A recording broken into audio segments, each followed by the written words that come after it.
Majority Report with Sam Cedar. The destiny of America is always safer in the hands of the people than in the conference rooms of any elite. Sam Cedar. They are unanimous in their hate for me, and I welcome their hatred. We must guard against the acquisition of unwarranted influence, whether sought or unsought, by the military-industrial complex. The Majority Report with Sam Cedar. Ever get the feeling you've been cheated?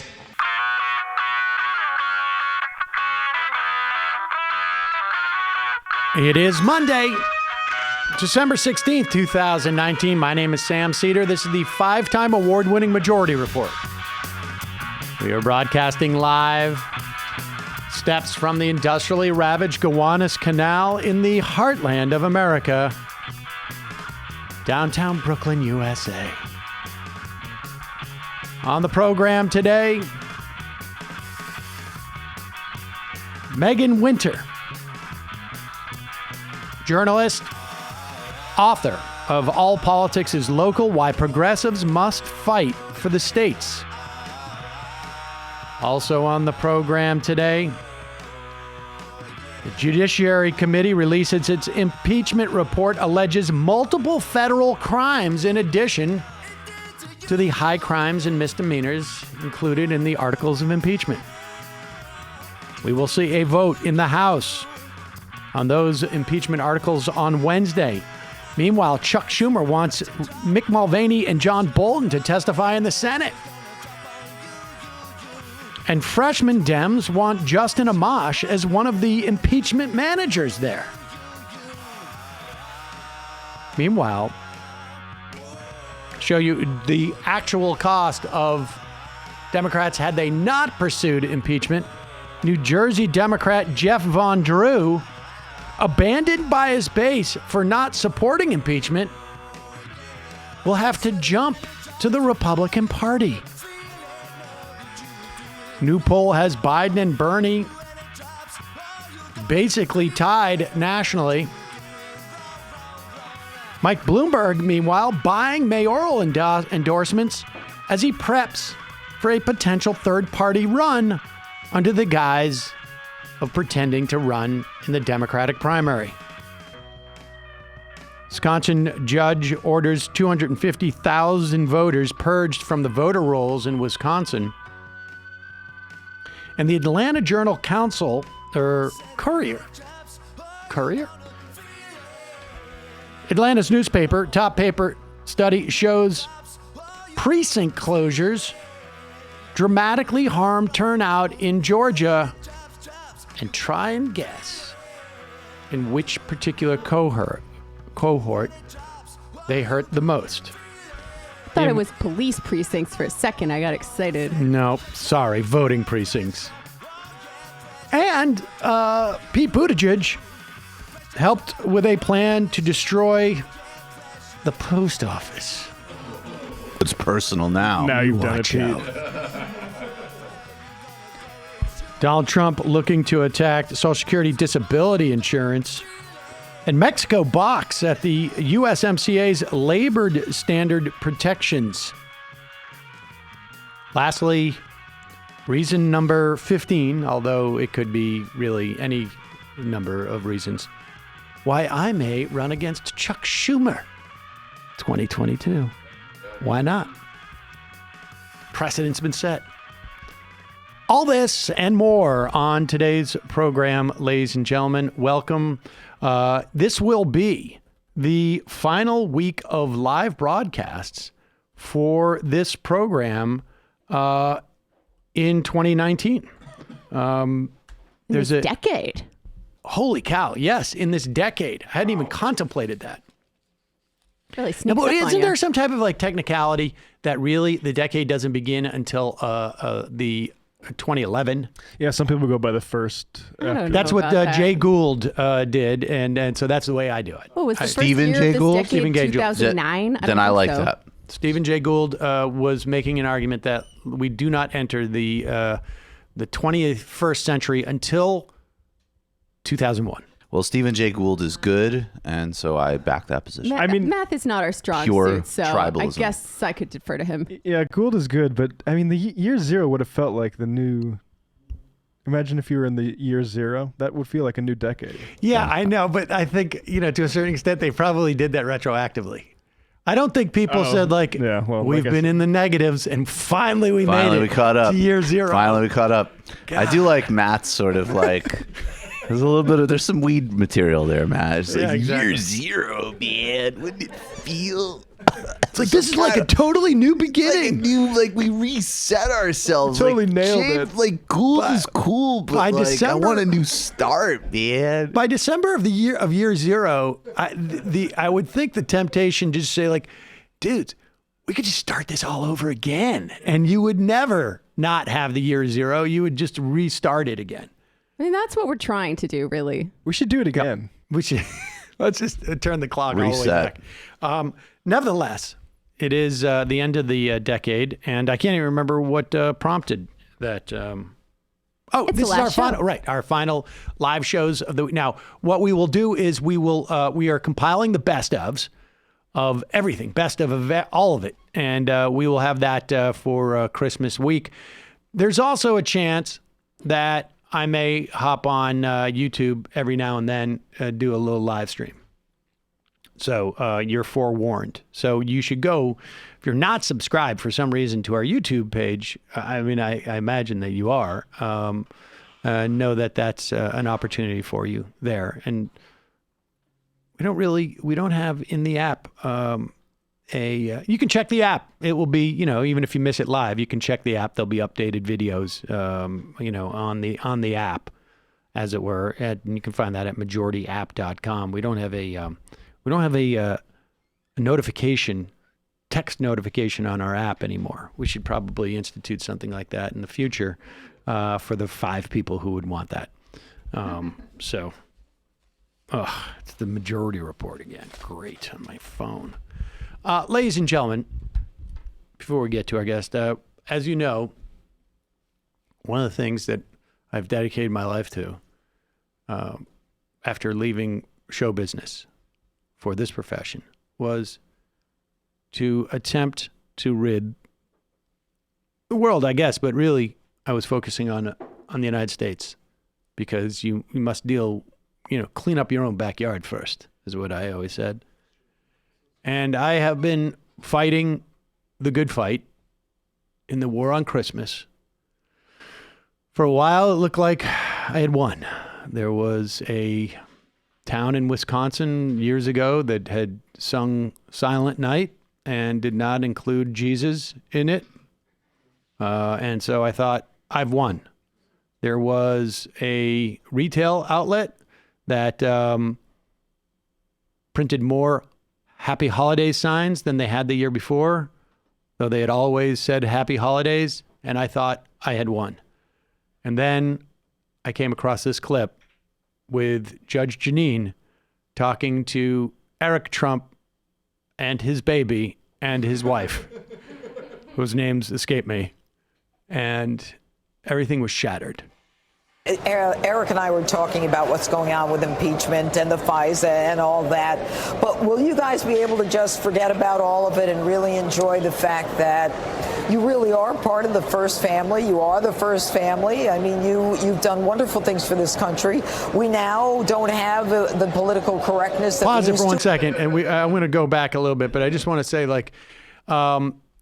it is nice that Judge Jeanine feels that she needs to, make these folks realize, to a certain extent, this is about you as well, right? Like you are the first family, because this family, very well known for not really sort of taking in what their privilege is or what their status might be. They're so reticent to assume any status or privilege that it's nice to see that they're being encouraged to do so. But go ahead. I mean, You've done wonderful things for this country. We now don't have the political correctness that we used to. I mean, people are actually saying Merry Christmas. You can say Merry Christmas again. Yes, Isn't that so nice, Janine? I love it. I love Christmas trees. I love Santa over here. I mean, how do you feel that your father has done all of that, Eric? It's incredible. Yeah, it's incredible. It is incredible. I mean, you no longer, I have to say Allah Akbar, and you can say Merry Christmas again. And you couldn't before because, let's face it, there was a black guy. And he was president, and he would prevent us all from saying Merry Christmas. Allahu Akbar, say it, devil! He was a secret Muslim and made it impossible for us to do this. And yes, during that era, I had overjoy. Joy was flowing. And then to hear that from Janine Pirro. However, within 24 hours, apparently, there must have been some major turn. Because we're informed by Fox and Friends and Dennis Prager, Dean Dennis Prager, that the war on Christmas is back on. Here he is. Here is the scholar and Dean Dennis Prager. 27 minutes before the top of the hour. We've been telling you about this movie for quite a long time. Dennis Prager, radio talk show host and founder of PragerU, joins us now to talk about not only the success of your movie, No Safe Spaces, but also talk about the need to say Merry Christmas. You're a religious scholar. Why should something like that matter? Because this country, and I'm saying this as a religious Jew, I want to make that clear, this country is founded on Judeo-Christian principles. God is the source of our rights. That is in the Declaration of Independence. In God we trust is one of the mottos of this country. I know that secular intellectuals think that God is irrelevant to morality, God is irrelevant to meaning, God is irrelevant to human rights, God is irrelevant to freedom. But the founders and Americans until about the 1970s all thought that, nearly all, let's put it that way. I am deeply worried about the radical secularization of America, and the obvious arena, most obvious perhaps, is changing Christmas into holiday. Kids no longer have Christmas vacation, holiday vacation. Companies no longer have Christmas parties, holiday parties. And of course, it's Happy Holidays, not Merry Christmas. I would like to know why it's not inclusive. I'm a Jew. Christmas is not my religious holiday. It's my nation's holiday. It's a national holiday. Why am I excluded if you invite me to a Christmas party? What is not inclusive about that? You're excluded from my Christmas party. He agrees with you. Listen to this. And by the way, under the Trump administration, you'll be saying Merry Christmas again. We are going to say Merry Christmas again. Remember two things. Number one, I said we're going to be saying Christmas again. They don't use the word Christmas because it's not politically correct. You go to department stores and they'll say Happy New Year and they'll say other things. Well, guess what? We're saying Merry Christmas again. Okay. Now, clearly, there's a lot of disinformation in the war on Christmas. One hand, Judge Janine says that we have lost, we've been vanquished. Then Prager says, no, the forces allied against Christmas have won. And then President Trump says, we're going to win. And if Prager's correct, then promise unkept by President Trump. But if President Trump is correct, then Prager's lying to us. And I would add, I don't think he is a religious scholar. My understanding is that he went to Brooklyn College with a major in history and Middle Eastern studies. Now, that's not the same as religion, but that's not important. But here's Dennis Prager going on and saying that he listened to Ask Dr. Laura a lot in the 90s. Right, exactly. That's his we are or not training. saying Merry Christmas. And this is just absurd. I mean, aside from the fact that, the Declaration of Independence is not our Constitution. If something's not in our Constitution that was in the Declaration of Independence, guess what? That was probably one of the most conscious decisions that one could make in terms of how we wanted to launch this country, as it were. It is. I don't know that Judeo-Christian values were a thing back then either. Well, I mean, I think Judeo-Christian values existed. Of course they did. Were people talking about it in that way? Well, they were theists, some of them, and I don't know if they would say those words. But the point is that there was a myriad of different things. The Puritans outlawed celebration of Christmas. Now, that's the other thing. The idea that Christmas is in some way a substitute for saying, like, if you're anti-Christmas, you're anti-religion. Well, that's fundamentally untrue. The Christmas tree is a pagan symbol. That's right. It's not Judeo-Christian at all. In fact, you will find... Did you learn that at Brooklyn College? It's not hard to find big-time Christians who do not celebrate Christmas in this way. They find it grotesque. They find it just to be consumerist and whatnot. I mean, all of what I'm saying is, of course, probably exerting too much. I'm dedicating too much air to it. Way too much seriousness here. But honestly, what we have here is a syncretic religion of Christianity and capitalism. We all know that. Yes, that's correct. And I would also add, it's so sad that they're going to keep going back to this. Like, I mean, on some level, it really is. It's indicative. And I haven't monitored this, but the more war against Christmas stuff you have, the more they're trying to avoid talking about stuff. And that may be an impeachment thing. And maybe over this week, you're going to hear just like a boatload of war on Christmas stuff. And so watch out, folks. If you're out there and you're singing Christmas songs, but you're changing the lyrics in some way to be inclusive, watch out, because you may end up becoming a national story. And enjoy. Yeah, don't worry. We'll get the mistletoe ban passed soon, I believe. I mean, personally, I have my own personal war on Christmas. I have my public one, and then I have my own personal one. So, but with that said, if you want to defeat me in the war on Christmas, I got a great idea for you. Because support for today's show comes from Mova Globes. Mova Globes, they turn all on their own. They got magnets and ambient lighting. Somehow makes them move. I don't understand how that works. But they have, you can have them on their own. You can have with or without a base. There's a couple of different types of bases they have. No batteries are needed, no wires, nothing. They have over 40 different designs. This one I'm holding here in my hand is the Earth that you would note it would look like from space, depending on the nature of the day. I mean, you'd have to be pretty far away. And of course, you wouldn't be able to see this much of the Earth as I'm seeing here now. See like a little portion of it from space. But they also have ones with antique maps. So they don't have all the countries that we are aware of today. You bringing in the second one for me? Oh, thank you. They have ones with fine art. They have an outer space collection with graphics from NASA and from the Jet Propulsion Laboratories. They have ones of Mars. You got to check it out. 40 different ones. It's a great gift for the person who has everything or for a kid who doesn't have much and is intrigued by maps and space and things that spin. They're very calming, too.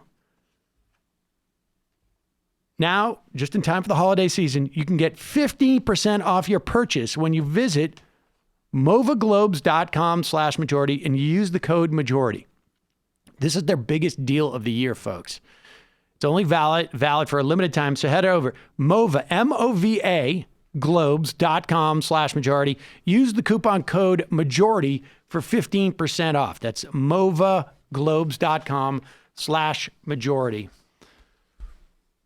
Now, the flip side of the holiday season is that, of course, a lot of people are shopping online. They're banking online.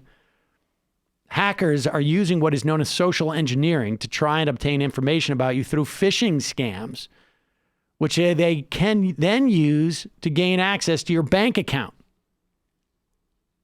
If you watch Mr. Robot like I do, you know all about this stuff.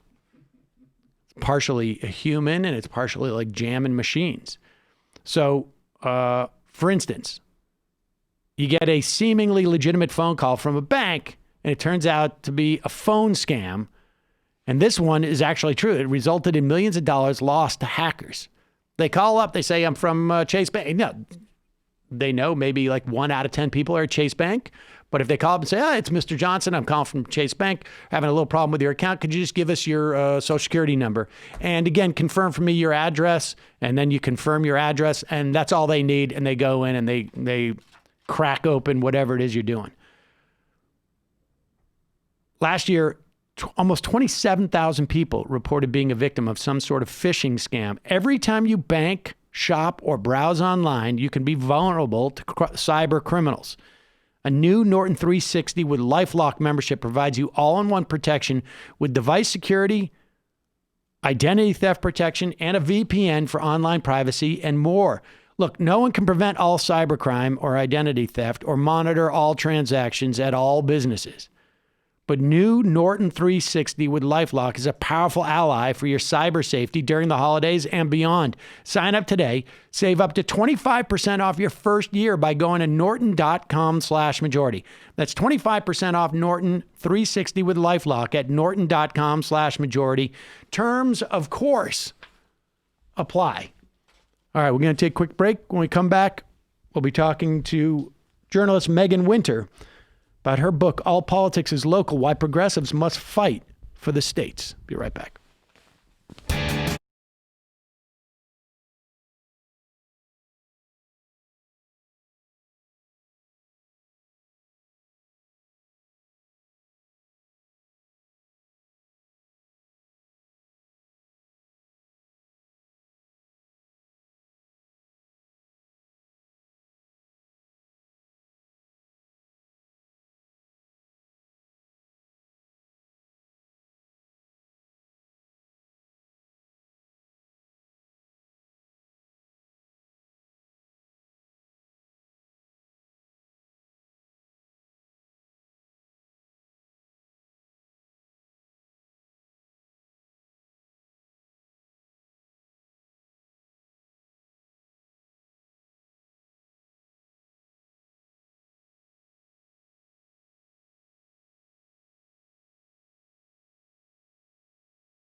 Sam Cedar on the Majority Report on the phone. It is a pleasure to welcome to the program magazine writer, journalist, author of All Politics is Local, Why Progressives Must Fight for the States. Meaghan Winter, welcome to the program.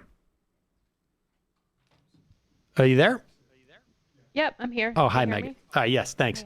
Welcome to the program.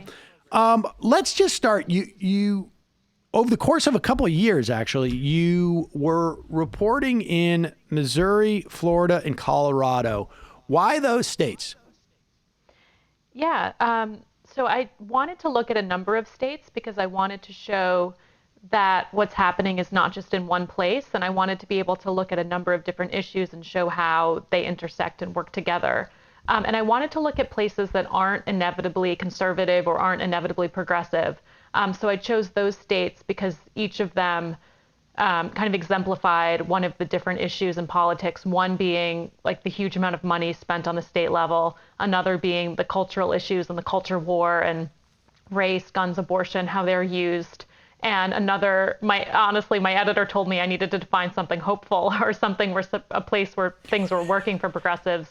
And so I chose Colorado because they're doing a lot well there. Was that the hardest part of it, finding the hopeful part? Or maybe we shouldn't jump ahead to that, because I like to save the hopeful part to the end. Yeah. Okay. Perfect. Okay. All right. So let's start though with this, which I really enjoyed and found, frankly, self-validating, was your look into liberal left big money donors, because you say that there's a qualitative difference, and this is something I've been arguing for years, a qualitative difference between the liberal left donors and the conservative right donors. Walk us through that, because that has implications in all three of these states. Yeah, I think this is such an important point, and it's kind of the underlying issue, because unfortunately, as listeners know, so much of what happens in our politics has to do with money, unfortunately. So we often hear said, oh, the right has more money. And as we all know, there's a lot of emphasis put on like the Koch brothers, on the Heritage Foundation, and on all of these giant right-wing, conservative, libertarian groups that are pushing their agenda on the national and also local level across the country. But what I think is missing or much less discussed, although there's been more conversation about it in the past few years, is what are Democrats, what are left-leaning donors, what are centrist foundations not doing that those entities are doing? And a lot of it really comes down to not just the amounts of money, because actually centrist foundations have more money than these right-wing groups, but it's what are the incentives that are pushing them to fund or to not fund different kinds of work. So right-wing donors or conservative donors have a built-in incentive to give. It's a literal investment. So if I'm the Koch brothers, if I fund politicians that are then going to lower corporate taxes, of course, I make that money back plus much more by spending some money on those races. I spend $1 million, I might get $40 million back, right? So we all understand that. Whereas liberal or left-leaning donors, they tend to be more economically conservative and socially liberal than the American population in general. So they're much more willing to support abortion rights. They're against guns. They're for LGBTQ rights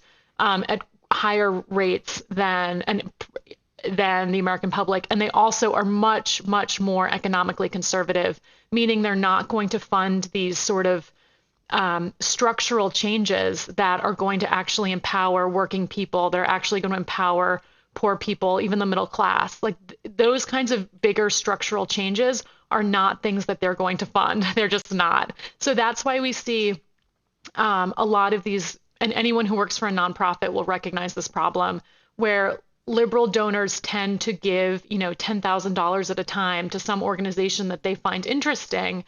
Something, maybe it's and I don't want to minimize the importance of these kinds of programs, but maybe it's something like helping, arts with queer youth or something like that is important. Like I'm fully endorse those programs, but they're not the kind of programs that are actually going to bring about structural political change.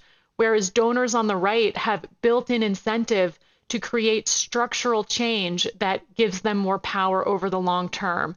So liberal and centrist donors end up funding programs that maintain the status quo long term, rather than change the status quo in these pivotal ways that build recursive power. So even things like gerrymandering, Republicans have long invested in strategic programs or strategic elections that will change the system rather than do something that they think is interesting or that sparks their imagination. So it's like the moral whims of rich people is what guides the left, whereas their kind of strategic economic incentives guides the right, if I'm going to be reductive about it. So that's something I wrote about in the book, and I think it's really important for us to step back and realize what's happening there. Right. And I would say this too, that, I think it's also possible. I think it's actually true that, on the right, they have deeply held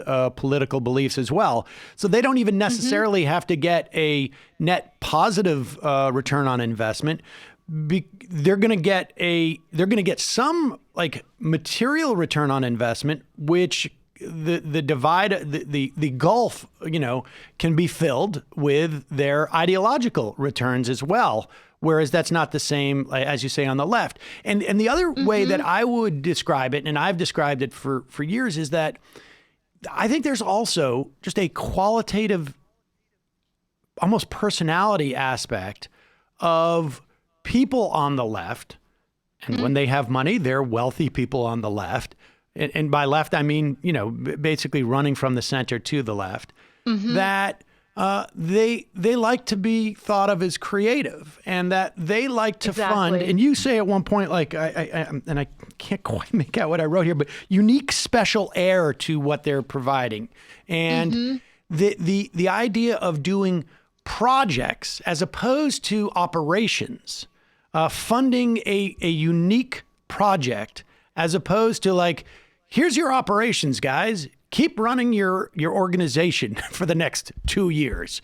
Exactly. Yes. Is also deeply problematic in terms of because there's no opportunity to grind it out for an extended period of time. Mm-hmm. Exactly. So the right-wing donors are much more willing to fund the same nonprofit for 20 years, and that nonprofit doesn't have to sell itself as particularly new or glamorous, right? It just and this is something really important for all of us to keep in mind. The things that are going to save our democracy from the brink, right, are not actually, they don't have to be these cutting edge, exciting, thrilling things. We need to just knock on doors, register people to vote, like these basic primary building blocks, going to meetings, even if they're boring, and then discussing with your neighbors, like what you're going to do with the school board. Those kinds of fundamental building blocks of democracy, the right has funded, and not only funded, but they've created a culture on the ground where those things are understood to be necessary, and they're funded year in and year out. So if a nonprofit is, for example, organizing anti-abortion volunteers in church basements in the middle of the country, those efforts are funded and sustained and given prestige. Whereas on the left, exactly as you say, I heard time and again when interviewing political nonprofit directors and organizers on the ground, those kinds of day-to-day organizing efforts, which are so needed and are the only thing that has ever created social change in our country over years, those kinds of efforts are not funded and supported as much by donors on the left. And some of that has to do with, there's a long history about that, and I write about it in the book. There's some of it's a little bit too much of the weeds for our conversation now, but generally those kinds of things have not been as sustained on the left, and even frankly by like centrist people either. There's been a lack of organizing on the left over years, and that is a large reason that we find ourselves in the situation we are today. And that's the kind of work that you may not win your grant for that, because donors who are, and I don't want to fall into this sort of like elite thinking trap, but it's really true. A kind of elite person in San Francisco or New York might not strike their fancy as much as something that they perceive as exciting. I do want to spend a little bit more on the mobilizing versus organizing. I'm not terribly worried about getting too weedy here, but before we get to those weeds, I just want to stay in these weeds for one more moment, like this. Forgive me, I just did an interview the other day, and I can't remember exactly who it was with. I don't know if I dreamt it. Understandable. But about, these days. But we were talking about the cost of infrastructure projects, and knowing that, and the biggest reason why infrastructure projects, I think it was particularly we were talking about during the stimulus and the idea of non-shovel ready stuff is because you don't have consistent funding and you can't rely on funding. So the stopping and starting. And so the value for an organization to know that they're funded for 5 years is exponential in terms of what it does for these organizations. Oh, it's totally huge. I even relate to this as someone who's been a freelance writer, right? It's the kind of the feast famine mentality. Just think about it. So I'm going to take a step back too. So something that I heard again and again when reporting this book, and I again was speaking to people in different states who are working on different issues, but the thing I heard the most was that Democrats and left-leaning interest groups, so those are groups like Planned Parenthood, Sierra Club, et cetera, those kinds of those institutions over time have not built up local organizations of volunteers and even paid staff on the ground the way that their counterparts on the right have. And again, these are just local organizations of people who are always there, not just before the election. So yes, the Democratic Party floods into swing states 6 months or 3 months or a week before an election, But that's not the same as having people on the ground who are paying attention to what's happening, who are changing the culture because they're always there and they're changing ideas about what's possible and what people want. And they're also connected to their communities in ways where they know they know how to talk to people. They're of that neighborhood, right?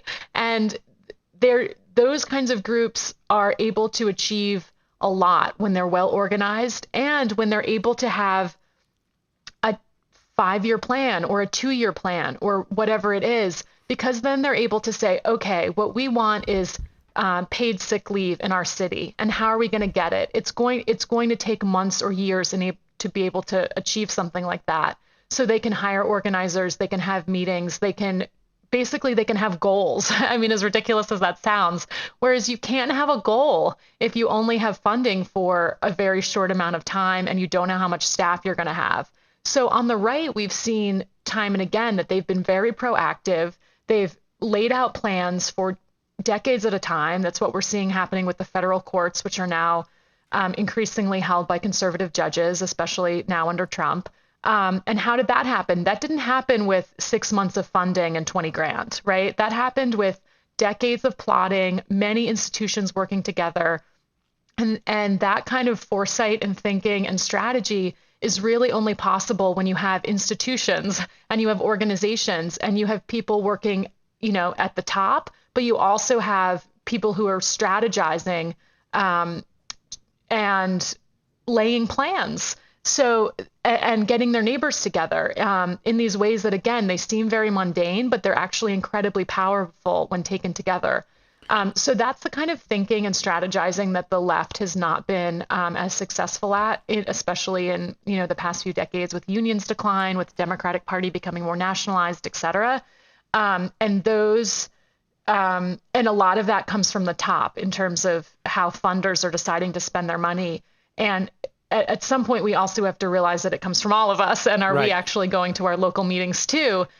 So those things are starting to change potentially since 2016. It's just a matter of, will they be sustainable? And what would it take to make it sustainable? And these are all open questions. I don't have all the answers. Oh, well, I was going to come around to you giving us the answers in a bit. So you'll have another couple of minutes before we get there. Okay. But what you've just described is what you outline in the book is the failure of the center and left, broadly speaking, in terms of historically, focusing on mobilization versus organization. In other words, you've just outlined that. Come in, motivate people for 6 months, wrap up and move on to the next town, essentially, as opposed to leaving institutions there that will be ongoing in organizing. And yes, I think we're definitely seeing at least more organizing happening, but we will get to that in a bit, because I want to go to also another problem that your book is that we've identified sort of the not the funding disparity, but the disparity in the efficiency of the funding. When we talk about all politics being local, and we look at the devastation that Democrats specifically, but the left more broadly, suffered, certainly over the Obama years, but has been growing. Why have regional politics up until, I think, really 2016? I mean, I think we've seen an explosion of it. But why was that ignored prior to then? That's a good question. So I think part of the reason is, and this is going back quite a ways, of course, but part of it is on the Democratic side, just their ideology, a lot of this is coming out of the civil rights movement, and for very good reason. The people who came up through the civil rights movement or were just alive at that time, it doesn't make sense to push a civil rights reform through a state house in the South, right? That's not the way it's going to work. And if you believe, as most Democrats believe, that the federal government, should have power and it's good to nationalize various programs, it makes sense to want to win control in Congress and in the presidency. And I'm not going to argue against that. makes sense to me too, to a certain extent. But then what ultimately happened is, for, a number of reasons, Democrats neglected, not only did they go after Congress and the presidency, but they also neglected state and local elections. For a number of reasons, some of to do with campaign finance, and some of it going back to what we were talking about before in terms of just the Democrats, the people who came to have power in the Democratic Party, their vision of success or prestige tended to be much more on the federal level. And it became harder to raise money for state-based work. Again, going back to the fact that the donors that they were asking money from did not see the importance of investing in long-term state-based work. So that, the funding was a major issue. So in other words, I was a billionaire Democrat, right? And just let's say my name was like Tom or something. Right. And it would make more sense to me to spend $60 or $70 million on trying to say 5 words at a debate, let's say, for a federal office, than essentially winning 3 states over to all Democratic control. Right. Well, no, Tom Steyer is a perfect example. Yes. He's sort of like the caricature of what has been the reigning view for years. So he is like, Tom Steyer, obviously running for president. Your listeners will be well aware. He is actually he came up in a number of my interviews, even before he was running for president, because he's been a longtime donor to progressive causes. And in particular, he emphasizes the environmental movement. However, for example, when I write about the climate, I write about Florida and how energy companies have taken hold of the state house there and are preventing efforts to address climate change, which is happening across the country. But I use Florida as an example. And Steyer has done exactly what Democrats have done across the country for years, which is he funds these short-term blitzes of registering voters. But the moment an election is over, for example, the 2018 election there, which got a lot of coverage, the moment that's over, his organization is disposable. It collapses and it goes somewhere else. Whereas if there are organizations on the ground like Organize Florida or the New Florida Majority Project, these organizations that are still there, right? And they're still trying to do the work, and they're a better model of kind of continuous work. So that's kind of an aside, but I think that actually example really illustrates the 2 different ways that you can operate. So for years, basically, state races didn't have a lot of prestige. There were a number of progressive organizers who are like very smart, even well-connected people who tried to create, Alex of the left, and Alex being the American Legislative Exchange Council, yes, which I'm sorry, yes, they were trying to create these. Yeah, they were trying to create model legislation to train lawmakers, but state houses just don't have a lot of prestige, and a lot of this is sort of the boiling frog metaphor or whatever that is. Like, you can't tell the frog is boiled until it is. So that, I think, is also what happened. And again, also the national press. The press has become increasingly nationalized. There are fewer and fewer state house reporters.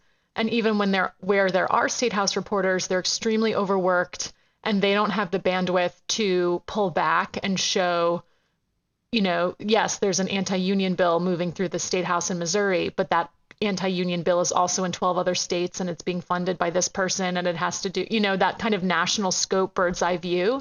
There are very few platforms, if any, that are able to show what's actually happening, because the state house reporters are focused on their local gaze, and the national press, frankly, is not very interested, and or they only cover these things after they've happened. So I'm not sure that people, donors, volunteers, all of us, I'm not sure we were actually educated enough about what was happening to even put up a defense until it was almost too late, if not too late, which is why I was motivated to write the book. So I mean, there's many reasons, but those are the ones that kind of rise to the surface for me. Yeah, I want to spend just a little bit more time on the implications of the sort of the local press. Not only there being a disconnect between the local press, but now I think it's sort of the absence of a local press that can't get these stories into the bloodstream. But before we get there, let's just stay a little bit closer to the parties for one more moment, and then I promise folks we'll get to the hopeful part, or the moderately hopeful part. I'm a pessimist, so we don't even have to go there. Well, I just want to make sure that people keep tuning in to the show, so we need to have some hope. But the relationship of the Democrats to the consultant class, and particularly as it deals with like field work, because this is something that we've had callers, frankly, who work in electoral politics, who said that field work was a big problem in 2016 at the very least. I think maybe things have improved in 2018, but there is a structural disincentive for field work on the left that is, I guess, presumably would have been done at one point by unions in the past on the left, and is done currently by religious entities on the right to some extent. Just walk us through that. Yeah, this is so important. And again, I feel like I'm repeating myself, but this does go back to the lack of organizations on the ground that are long-term volunteer run or driven, and are people who are actually invested in their own hometowns or their own counties and states. So because there's this huge lack of those kinds of organizations, and to a certain extent in some places like Indivisible and other groups have begun to fill in that gap, which is great. But, historically in recent years, there's been this huge gap on the left. And so when there is a campaign and suddenly someone like Tom Steyer does throw $10 million at a race or whatever it is, then what happens is paid canvassers are hired to go door to door. And that, or the consultants who are working on the race, many of whom have their resume is just full of other failed races that they've worked on because they're in these states where Democrats have trouble winning, and yet who else are campaigns going to hire? So they rehire these people who've only, helped give advice before. Anyway, so those people will often take out TV ads or they'll take out radio ads, and the consultants have an incentive to focus more on the TV ads and also just hiring canvassers, because then they're part of this, whole political industry. And I've heard also that they get kickbacks for signing up the TV ads, et cetera. They get, I think it's like 10 or 15% markup, essentially, is what it is when they place these ads. Yeah, so they have an incentive to be in this world. There's also just, and listeners will know this, and there's also just sort of a stylistic and ideological difference between the consultants who are more ingrained in the TV and increasingly online ads versus people who come up through a community organizing mentality and who are more. Anyway, there's been a fair amount of political science research, and I've heard from a number of people on the ground, just anecdotally, that what really works and seems to persuade people is actually when someone from their own zip code knocks on their door and engages them in a real conversation. Right. That has been shown to actually encourage someone to go out and vote. But again, those kinds of programs where you have volunteers who are from that zip code who are motivated to actually go talk about why they want to improve their school or why whatever their issue is their issue. To get those volunteers, you have to do a lot of legwork. It's laborious. It's hard. And those are the kinds of programs that, for example, Obama built up a lot of those kinds of organizing programs. Although as soon as he was elected, again, they collapsed and were disposable. Whereas these organizations I would say it was not, that was by design.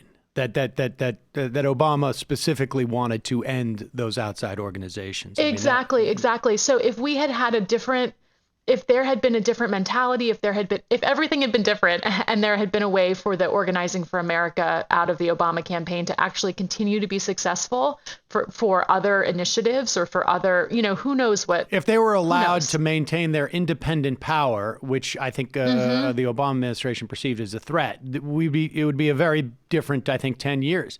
And I would also add, who knows? Yeah. Acorn. People forget Exactly. that because of O'Keefe and Project Veritas, I don't know if that's what they called it at the time, had these sort of nefarious videos, and there was no stomach for the Democratic Party to protect. This was an organization that, with maybe a $25 million budget, did a massive amount of organizing on the ground for people of color and people and people basically living in poverty or close to it. And that just got rolled up in the course of a month. It was gone.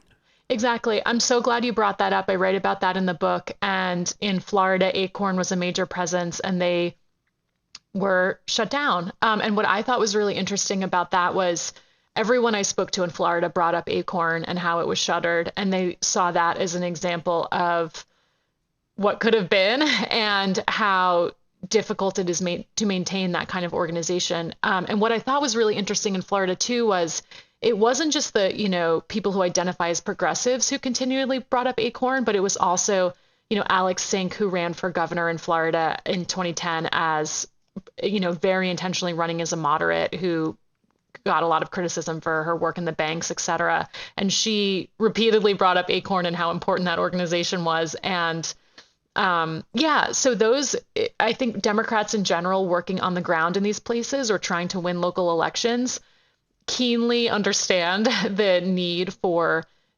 those kinds of organizations and how they're lacking. And hopefully this is something that will change going forward. But there is, as you said, there's this built-in, no one gets money, no one gets rich trying to run a large-scale field operation. Whoever was working for Acorn, those people were making, I can only guess, personal sacrifices, right, for working at those kinds of organizations for low pay, and it's difficult work.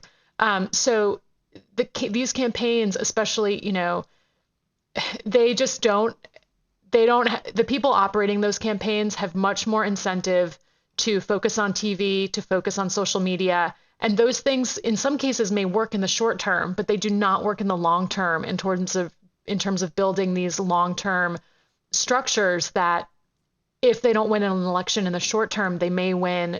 They may change the culture war conversation. Right. They may bring paid family leave or the minimum wage or climate change to the fore in a way that, changes the long-term political understanding of what's possible in a community. So this, and just connecting this to the media conversation, it is infuriating to me personally how much coverage, especially this 2020 race, is about the presidential horse race. But if we look at it, there's a lot of money to be made in the horse race, right? There's money for advertising, there's money for, it's cheaper for CNN or whoever to put on a pundit rather than a reporter who's been out there covering the EPA or housing crisis, closing hospitals, whatever would take investigative reporting. So it's not cheap, but it's less expensive for media outlets to do that kind of horse race. But the horse race stuff, in its way, lends credence to the consultant class, because when you think that all that matters is, the way that someone speaks or whether they have a gaffe or, whether they're charming to a certain part of the electorate. Who's run the media narrative of the day? That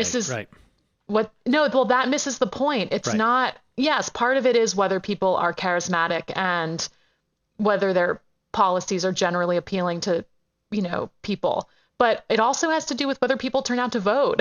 But there's not a lot of money to be made in making sure people turn out to vote, whereas there's a huge amount of money to be made in running ads about whether someone's charming.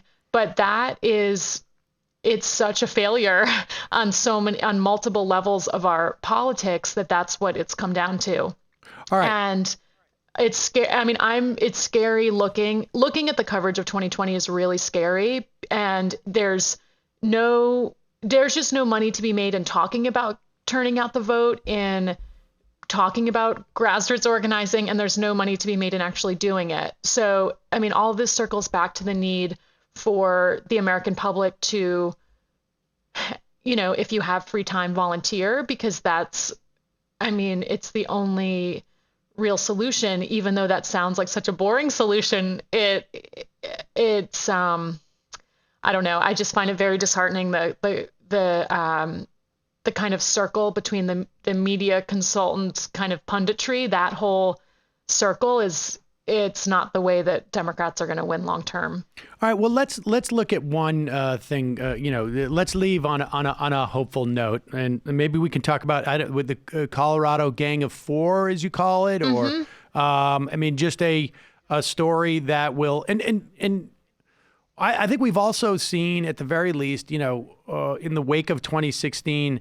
There are more organizations that are out there. You said Indivisible, and also I think the DSA in many respects is filling that, and definitely even ad hoc groups that have grown up where donors at the very least are small donors are aggregating their funds and adopting a couple of races in Colorado. Definitely. And there's like Sister District, and there's the DSAs, and there's even the Democratic parties on the ground have been reinvigorated in certain places, and there's a lot of interesting conversations happening there too. I mean, yes, definitely. Well, give us an example from Colorado, just so that we can leave with one on a hopeful again, note. I mean, sort of joking, but sort of not. I did look at Colorado because I needed to find somewhere where something was working. So Colorado is an interesting example for a couple of reasons, but just briefly, during the George W. Bush administration, a number of donors there decided that they wanted to get involved, and they explicitly decided that they wanted to work on the state level, which is not something that left-leaning or Democratic donors, again, typically decide that they're going to make that their priority. But this group of donors did. And also what's amazing about what they did is after they won a few elections on the state level, they didn't just walk away. They decided that they were going to help build these organizations that were doing exactly what we were just talking about, where they were not going to leave after the election. They were actually going to work on policy. They were going to cultivate talent. They were going to create a sense of community, all of these different things. So they basically created almost a replacement for the Democratic Party, which for a number of campaign finance reasons, the parties are just not capable of doing what they once did. So this group came together. They funded a number of organizations, and I looked in particular, I wanted to tell this story through people. So I found these incredible people who just their presence actually made me hopeful. This group of friends from, they'd been in student government in University of Colorado, and then they came up through this system where they started because of the, generosity and investment from this group of donors, they were able, and because of their own, truly incredible people, just so committed and hardworking. And they're just, when you watch people and you're like, okay, you're talented. These Right. people have that. And they created this youth voting organization that registers young people, but it pulls young people into the political process because it's run by young people. So it really is, it's called New Era Colorado. It's a pretty incredible organization. It's part of a kind of a consortium now of other youth organizations. But I found them impressive because they're just able to get things done. And they've pushed legislation on things like student loans, and they've lobbied on a number of issues. They've grown talent. They're a congressman from Colorado, Congressman Joe Neguse. He was one of the founding members. The state's Senate Majority Leader now, Steve Fenberg, was the main founder. Representative Leslie Herod, who's in the Colorado Assembly, and she's sponsored bills on ending cash bail. She's done a lot with people in addiction and helping them get recovery. Just people who've gotten a lot done and have climbed up relatively early in their careers.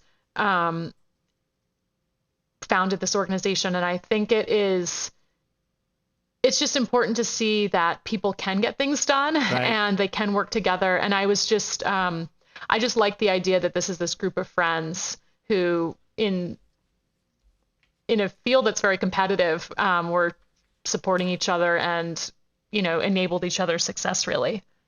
Well, it's a really important dynamic and book, and I don't know what the solution is in terms of that donor side, but more and more, I think, Particularly, you look at a campaign like the Sanders campaign that is funded with a total absence of big donors in every facet. There may be, if we find sort of like that group of middle managers, I guess, who are willing to dedicate resources to building these long-term institutions.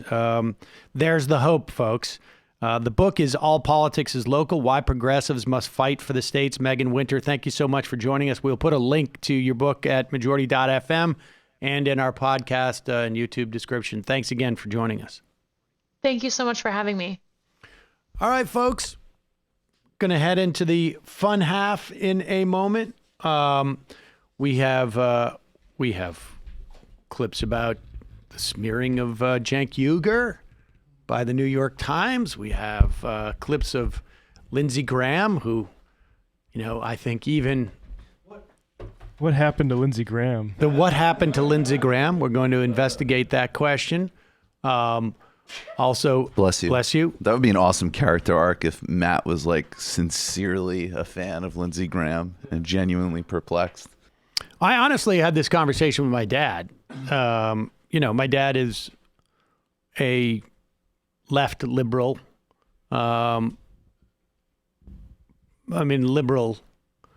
Liberal center. I mean, he would never vote for, I don't think he would vote for a Republican per se. Although, it's not inconceivable to me that there's been, a Republican governor he's voted for. I could see him voting for Weld at one point. I don't think he did, but it's not seemed too far afield. But he was saying to me, he's like, what happened to Lindsey Graham? What a piece of garbage. And I'm like, Dad, he's always been a piece of garbage. Well, he used to seem more reasonable. And I'm like, that's just because that's just where he was feeding from. That's all. I mean, that's just, it just so happens to have been like his trough. You don't understand me, old man. That's where I was feeding from. Exactly. I mean, it's just. That'd be cool if Lindsey Graham could actually, like the McLuhan scene, he just keeps explaining himself to all Sam's right. I've always been a piece of garbage. What you don't understand. It's just that the sun was in a different space in the sky, and you garbage couldn't see move. the garbage side of me. That's all. When I wanted to do something fake about global warming, it was the garbage move. When I want to say global warming doesn't exist, it was the garbage move. Exactly. Always garbage. If John McCain, it's all just like I was drafting off of John McCain, and when that went, I just ended up drafting off of Donald Trump. That's all. I'm a drafter. John McCain, Donald Trump, there's no loyalty in this game. He starts doing the Don't cheese hate monologue. the player. Don't hate the player. I hope that guy loses his seat. I hope he's. It could be. I hope better things that than I see someone cannot who's say like on just air. Sort of like sells his soul so publicly. And Sells then it loses his seat. for the pleasure of it, though. Like there is clearly no discomfort. Did people remember when Donald Trump like handed out his phone number? He literally. I walked into the office, and you guys said Donald Trump just doxed Lindsey Graham, and I was like, yeah, okay. And then you're like, no. Seriously, watch this. That was when Donald Trump seemed like only a threat to the GOP. That was when Donald Trump was awesome. He went full MIA on his ass. That was so amazing. He's like, why don't you? This guy called me, begs me to get on Fox and Friends, even though he's terrible at television. Maybe you should give him a call. Yeah, exactly. Folks, reminder, this program relies on your support to continue. You can become a member by going to jointhemajorityreport.com. When you do, you get this, the free show, free of commercials, and you get extra content every single day. Jointhemajorityreport.com for just pennies a day. And of course, if you are someone who does not have the financial means to join the show and support it, but you, whatever your situation is, the extra content would in any way help your situation or make you feel better or whatever, we will never allow finances to be a bar to the extra content of this show. You can send us an email at majorityreporters@gmail.com. Have a little patience because it takes a while for us to get around to emails, but we will hook you up. That's jointhemajorityreport.com or send us an email at majorityreporters@gmail.com. Also, don't forget the AM Quickie. We're going to be doing the AM Quickie through for most of vacation, I think. Pretty sure. So check it out. And you get, at the very least, a couple updates, any news that's going on, any stories that you should know about, amquickie.com, or you can listen to both shows on the app at majorityapp.com. Don't forget, justcoffee.coop, fair trade coffee, tea, or chocolate. Use the coupon code majority, get 10% off. And remember, every time you bank, shop, or browse online, you can be vulnerable to cyber criminals. A new Norton 360 with LifeLock membership provides you an all-in-one protection with device security, identity theft protection, and a VPN for online privacy, and more. Well, look, no one can prevent all cybercrime and identity theft or monitor all transactions at all businesses.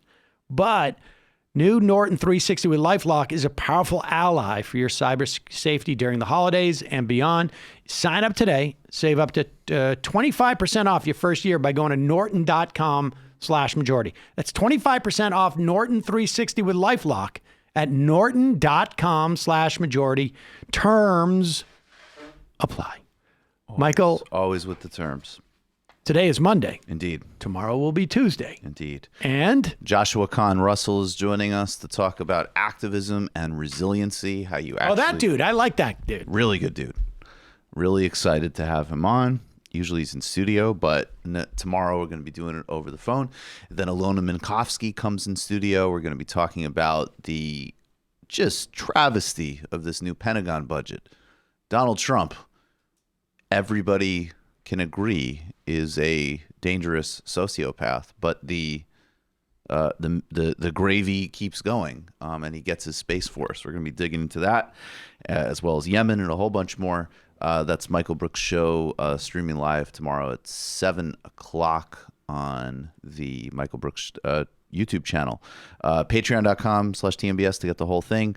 And grab your tickets. We sold out Philly weeks in advance. There's a link to the Bell House for our February 7th live show with Matt Binder, Pretty Bad Lefty, Alona Minkowski, Harvey K, and Ben Burgess. Tonight or tomorrow morning, our website's launching, and you can buy merch. Jamie.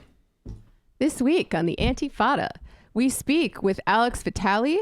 He's a professor of sociology at Brooklyn College and the author of The End of Policing, about the history of the modern police state, why liberal reforms have failed through the years or even proven counterproductive, and what would need to happen to actually fix some of these problems, which are, spoiler alert, driven by inequality and austerity. We also talk about the ongoing FTP protests in New York City and connect them up to protests around the world. Really inspiring stuff. Also, today we've released a bonus for our patrons, which is Andy's new series, Talkin' Tina, where he talks about political issues in Latin America. And in this episode, he had on Camilo Gomez, a Peruvian journalist. They talk about a lot of really interesting and weird stuff, including, various Posadist sects that still endure. They talk about market socialism in the Peruvian context and whether that's even worth saving. Just check it out. It's always interesting when Andy does Latin American stuff. Patreon.com/theantifada. Matt. Literary Hangover, we just did The Crucible by Arthur Miller. Coming up next is A Pilgrim's Progress by John Bunyan, the second most published book of all time in the English language. And it makes sense, or it's kind of good that we're having Joshua Kahn on, because he kind of reminds me of a Pilgrim's Progress character, because Christian at the beginning of Pilgrim's Progress is sitting in his field reading his Bible, and he's like, what do I need to do? I know where I need to go, but what do I need to do? And Evangelical comes around and says, just go down that way. That's what Joshua Kahn does to a socialist. That's what Joshua Kahn does for socialists. That's right. When socialists are like, well, how do I do anything about this? Joshua Kahn's like, well, it's very simple. Here's a lesson from what I did to Arpaio in 2010. Yeah, stop the Simpsons analogy. Relax with the anxiety and go, do something. Indeed. So yeah, look out for that. That's going to come out next Saturday. All right, folks. See you in the fun half. You are in for it. All right, folks, 646-257-3920. See you in the fun. Are you ready?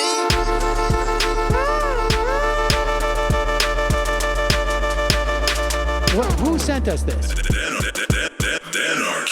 Alpha males are back. Boy is back. And the alpha males are back. Just as delicious as you can imagine. The alpha males are back. Boy is back. And the alpha males are back. Just want to degrade the white man. Alpha males are back. I take all of it in my throat. Alpha males are back. I'm going to back. Almost says what? The alpha males are back. You are a madman. And the alpha males are back. I am a total cunt.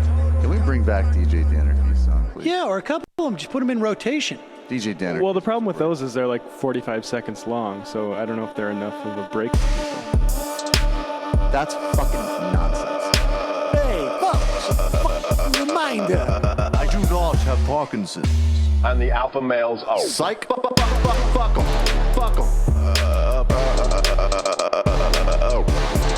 Almost says what? Almost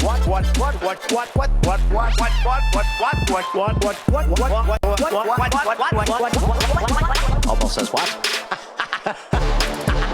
Hell of a lot of bank. Hell of a lot of bank.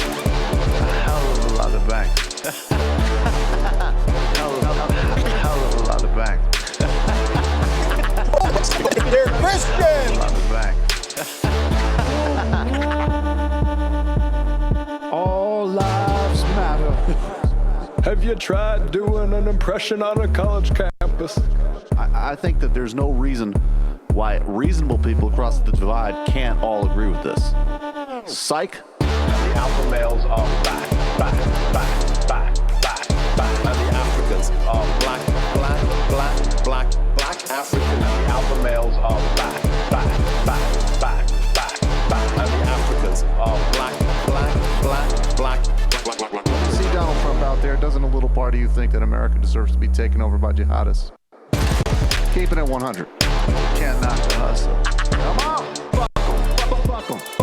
Fuck things I do for the bigger game plan. By the way, it's my birthday! Happy birthday to me, Jew boy! I have a thought experiment for you. And the alpha males are back. Africans are black. Alpha males are back. Africans are black. Come on! Come on! Someone needs to pay the price for blasphemy around here. I am a total pussy.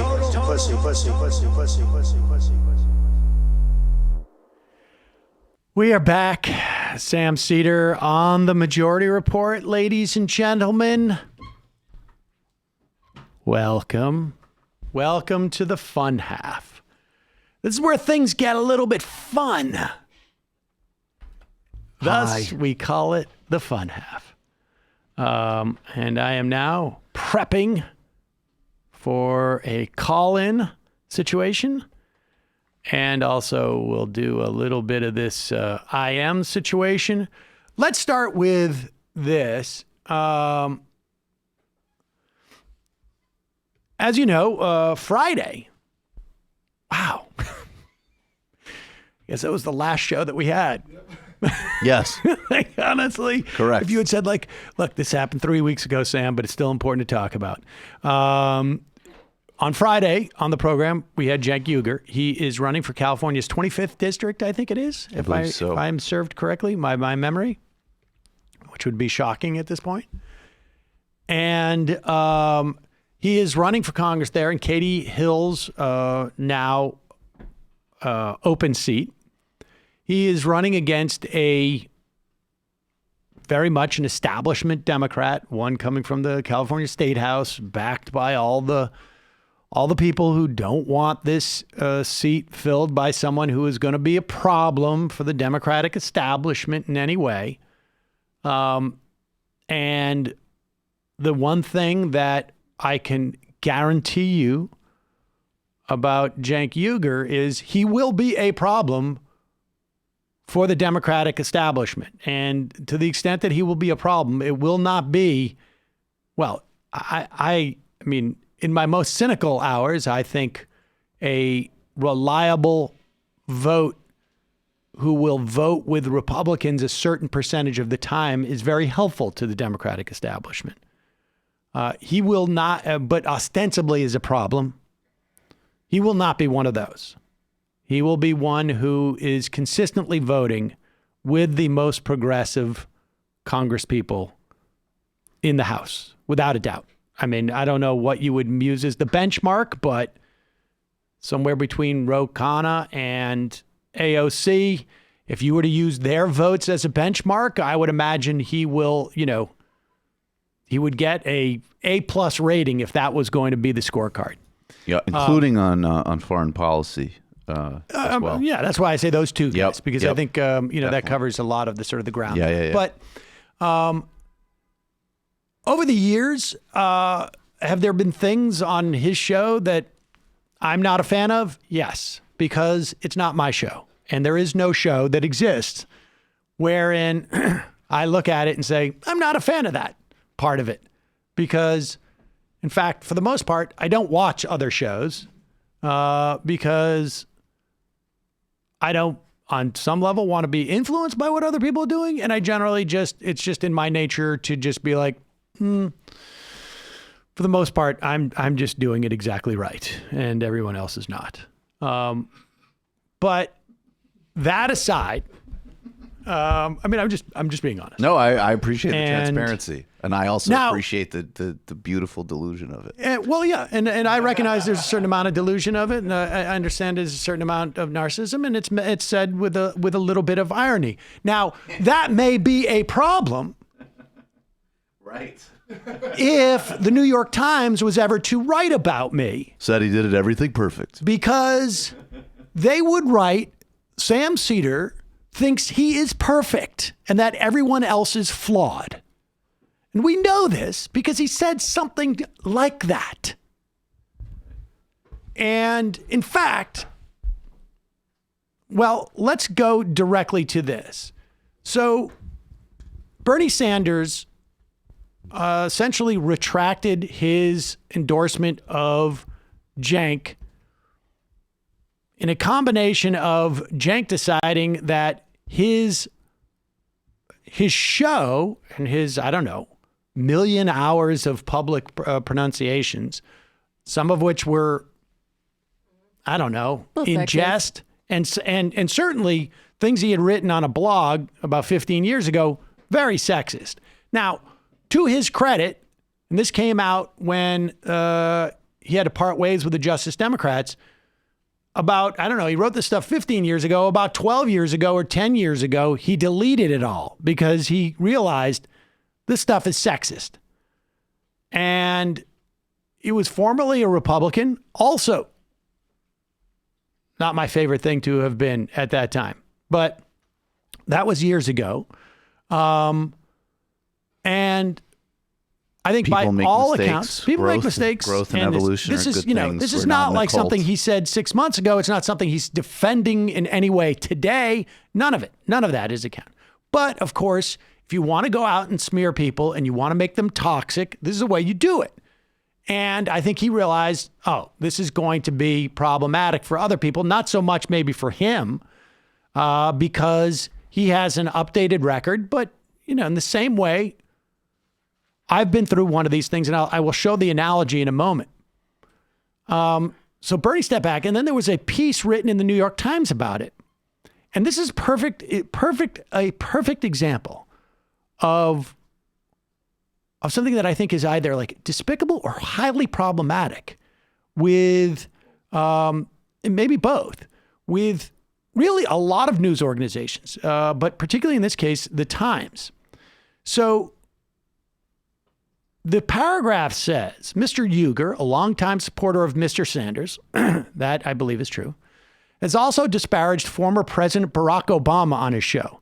Now, disparaged, I think, is a very interesting word to use there because it implies like just, gratuitously insulted Barack Obama, as opposed to has at times, been a critic of former President Barack Obama, right? Disparaged is not what you say. Like, you would never say Chris Matthews disparaged Lindsey Graham last night on the show.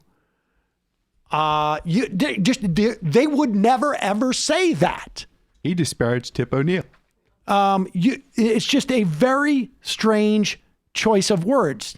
And this is the New York Times, right? I mean, disparage means, well, let's just look up what the definition is. To depreciate, to speak slightingly, I guess, to lower in rank or reputation. Now, this is not what he did. He didn't belittle. To cover President Obama's being soft on Wall Street. It's right. Not disparaging somebody. Right. It is critiquing what the president did. I don't even know if that the New York Times would write that anybody disparaged Donald Trump, right? Then he argued that bestiality should be legal. Now, this was, if you watch the piece, they link to it.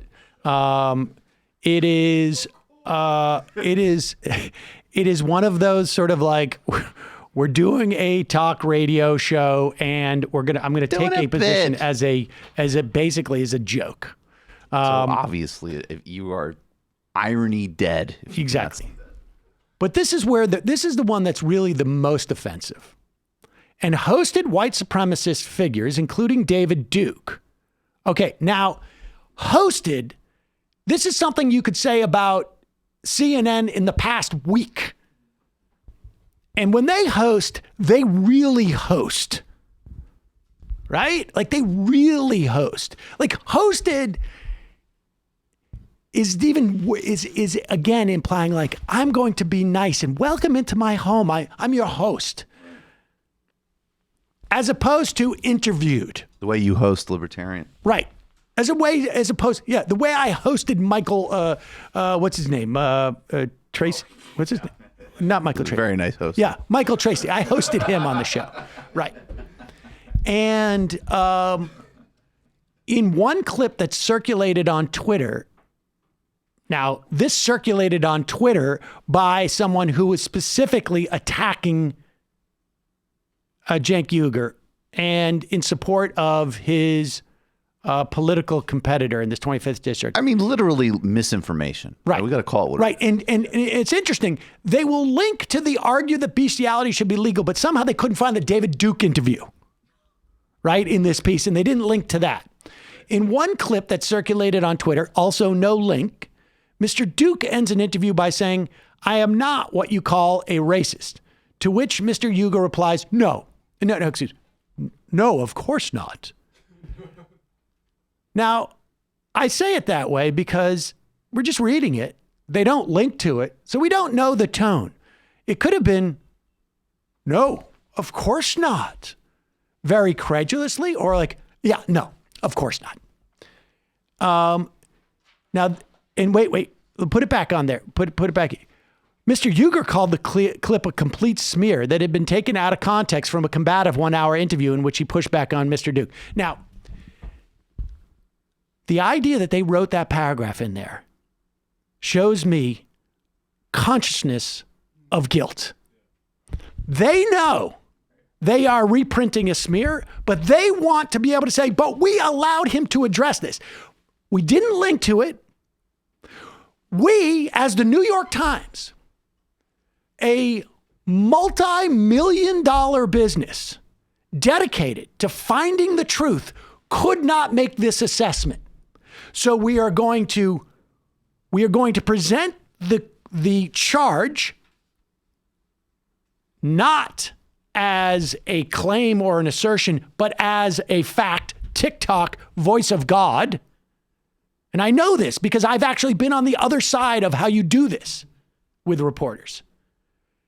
We're going to present in one clip that's circulated on Twitter. No, we are not making any subjective analysis of this at all. This is God speaking. God looks down and tells you it's a clip on Twitter. Mr. Duke ends an interview by saying, quote, "I am not what you call a racist," end quote. To which Mr. Uygur replies, "No, of course not," end quote. God has spoken. But now we'll let God steps out of the picture, and Mr. Uygur called the clip a complete smear that had been taken out of context. Mr. Uygur said it had been taken out of context from a combative 1 hour of interview. Mr. Uygur said it was combative. Mr. Uygur said it was 1 hour. We have no way of knowing. We have no way of checking because we're just the New York Times.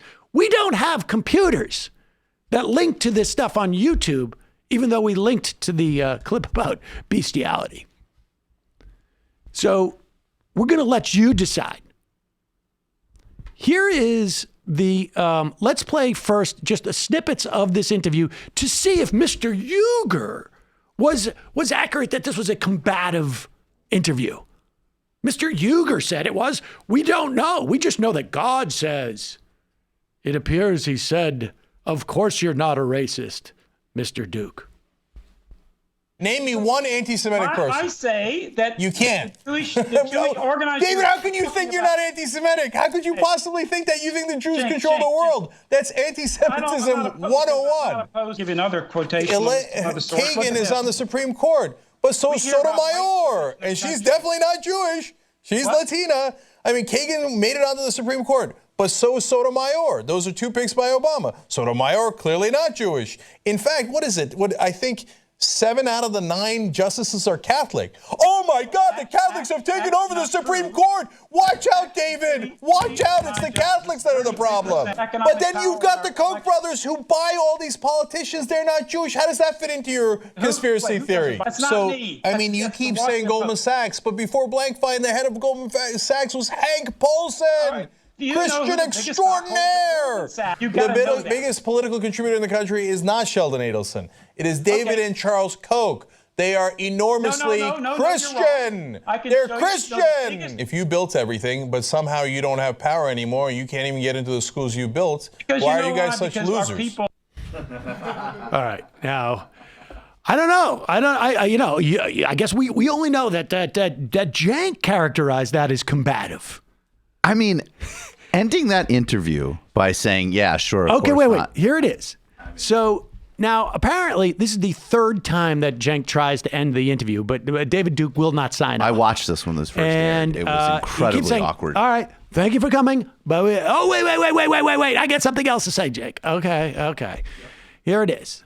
And so here's the end of that interview.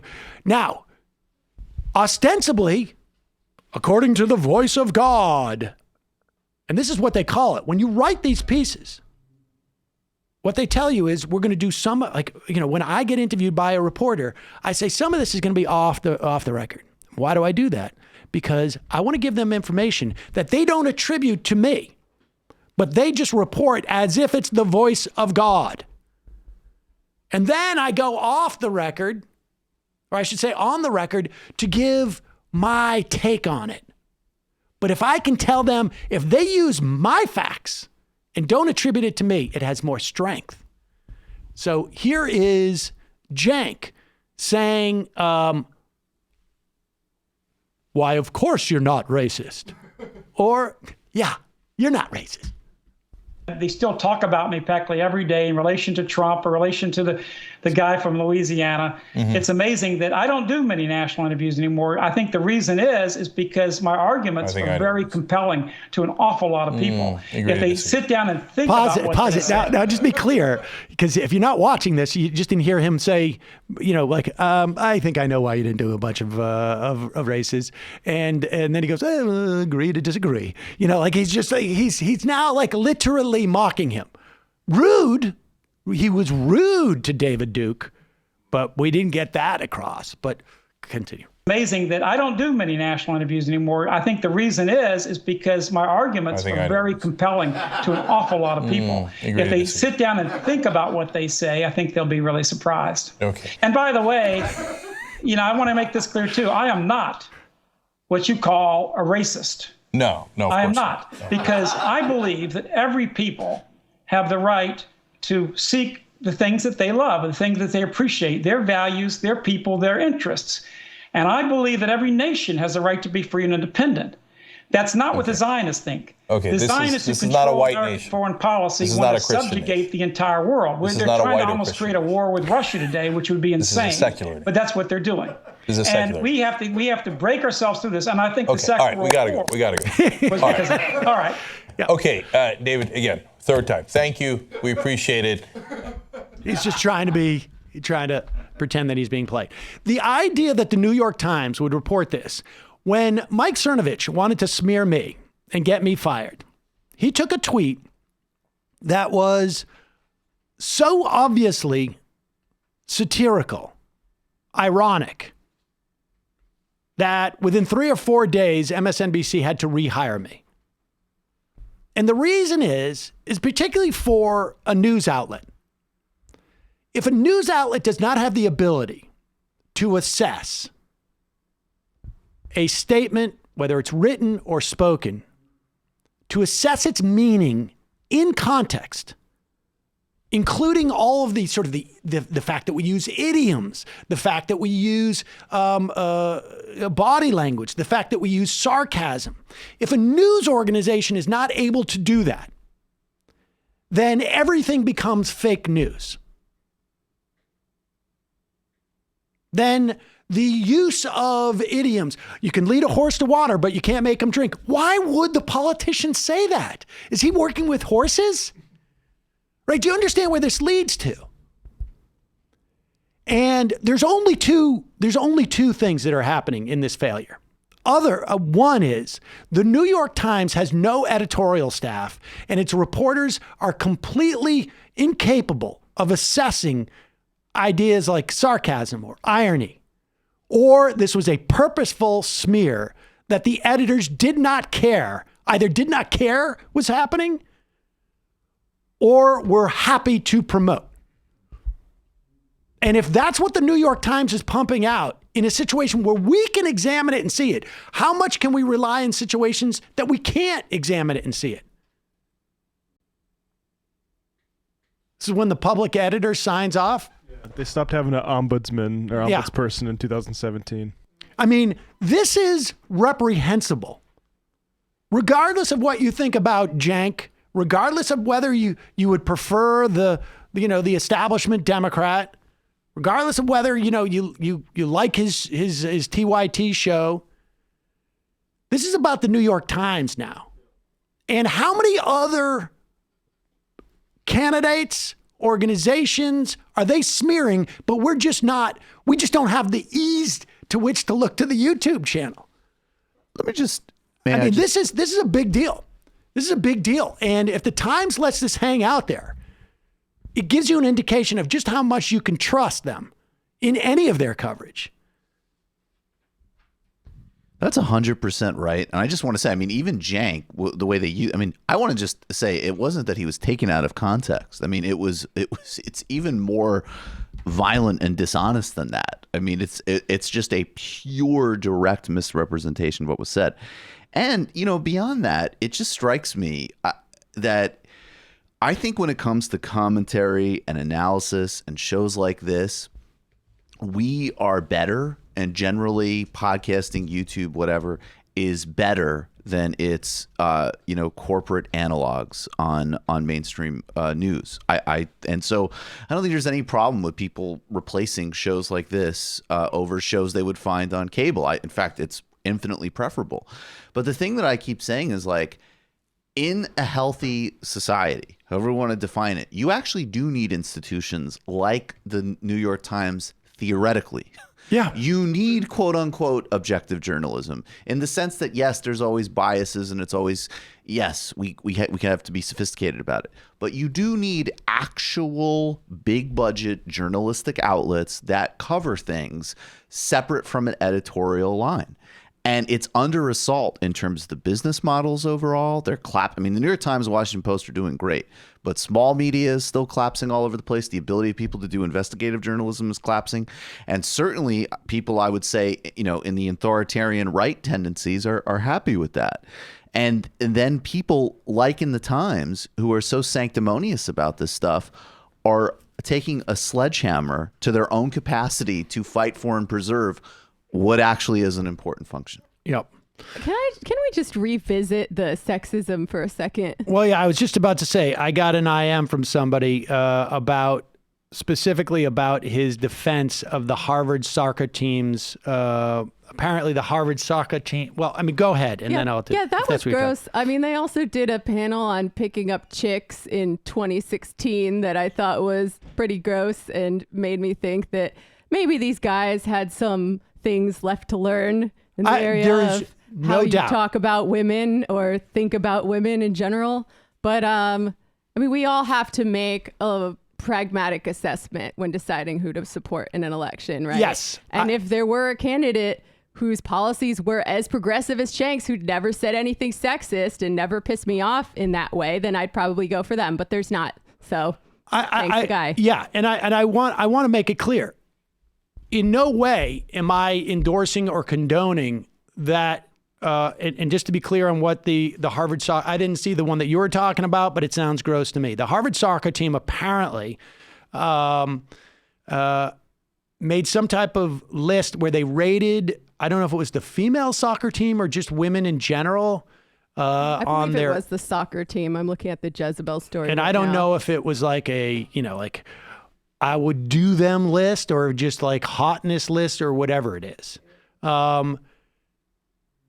Doing stuff like that is, in my mind, incredibly juvenile when it's done by little kids. You know what I mean? When you start to get into college age, it's like now it's just full-on misogynistic and offensive. And I think defending the list, I mean, to be fair, he was saying, I think it's, I don't want to overstate the fairness part, but just he was saying that like because it was private, it's not as bad and this and that. I mean, I think it's bad behavior, and I think it's highly problematic, and I think it's part of a culture that we have, of, you want to call it toxic masculinity, you want to call it just sort of the way that men are taught to commodify women's bodies. Whatnot. And yes, I think he said in that time, like, women talk about men as being hot or affable or whatever it is. It's true. It's just a far bigger problem when it comes to men doing that with women. So I'm not defending, and people can make that assessment about Cenk, in that perspective. Like, if that's the thing that he was defending, he was, in some way defending these college students' list of who was hot, in their Facebook, whatever it was, then yeah. I think that the ratings had to do with some oral sex likelihood or something. Oh, all right. Well, I don't know what the specific details of it. I haven't seen that clip, but still, regardless, I mean, whatever it is, it is. And again, I don't know if the policies of his opponent in California's 25th make up for the fact that that one time he defended that on his radio show. But there's also, like, you should not, as the New York Times. And that's why, when I talk about this in this context, I'm not necessarily looking to defend his, whether he's a misogynist or not. But when the New York Times basically uses their platform to say that he was supportive of a white supremacist, that to me is far more problematic at the end of the day than the question. I'm not dismissing it, but in terms of like, if the New York Times is doing this, that to me is a bigger story. The voters can decide in the 25th about whether they can go watch that video or they can go and just read about that. But the idea that he was welcoming David Duke and doesn't think David Duke is racist, and that's the way the New York Times reported, at the end of the day, is a far more disturbing story to me. Yeah, that's disgusting. And, but yes, to the extent that people want to assess Cenk as misogynistic based upon his response to that Harvard thing, also keep in light that all the women who has worked in that operation say the opposite. think there are times he says stuff where he puts his foot in his mouth, frankly. But yeah, I mean, not everybody is born perfect, and we live in a really sexist society, unfortunately, that inculcates people with this kind of attitude from a very young age. And I mean, I understand why he talked about it the way he did, where he was like, yeah, I used to be sexist, then I got better, everything's fine now. That was a long time in the past, because that's how you have to talk about things in this political climate. You can't give them an inch or your enemies will smell blood in the water. At the same time, if he'd said something, like, I kind of wish he'd said something like, yeah, I'm not perfect, I'm a dude, I'm a bro, but my heart's in the right place, and I'm learning, and I want to learn, and I've gotten a lot better about it. But like, I understand that there's not necessarily room for that kind of nuance. There might be, but nevertheless, I think that yeah, I agree with you. And I just want to make that clear, that I think at the end of the day, not in any way saying that, parsing what those Harvard college kids did is wrong, is commendable in any way. He has also been a fierce advocate for women having sovereignty over their own bodies, and a whole host of issues that are indicative of the respect that he has for women, particularly in the sort of like the areas that would be relevant for him as a congressperson. And perfection does not exist. We're always in process.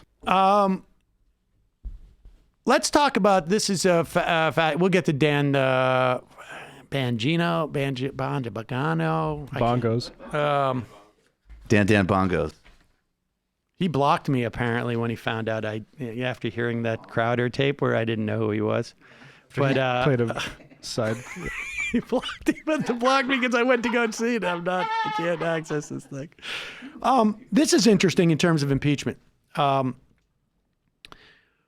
don't know what's going to happen in the Senate. If Mitch McConnell had the votes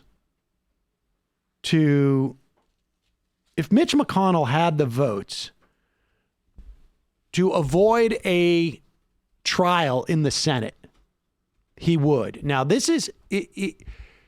he would need 51 Republicans to vote not to hold a trial, and I think that's a bridge too far for a couple of these Republicans. I don't think they can be a part of doing something that is so extraordinary as preventing a trial that has been sent from the House in an impeachment.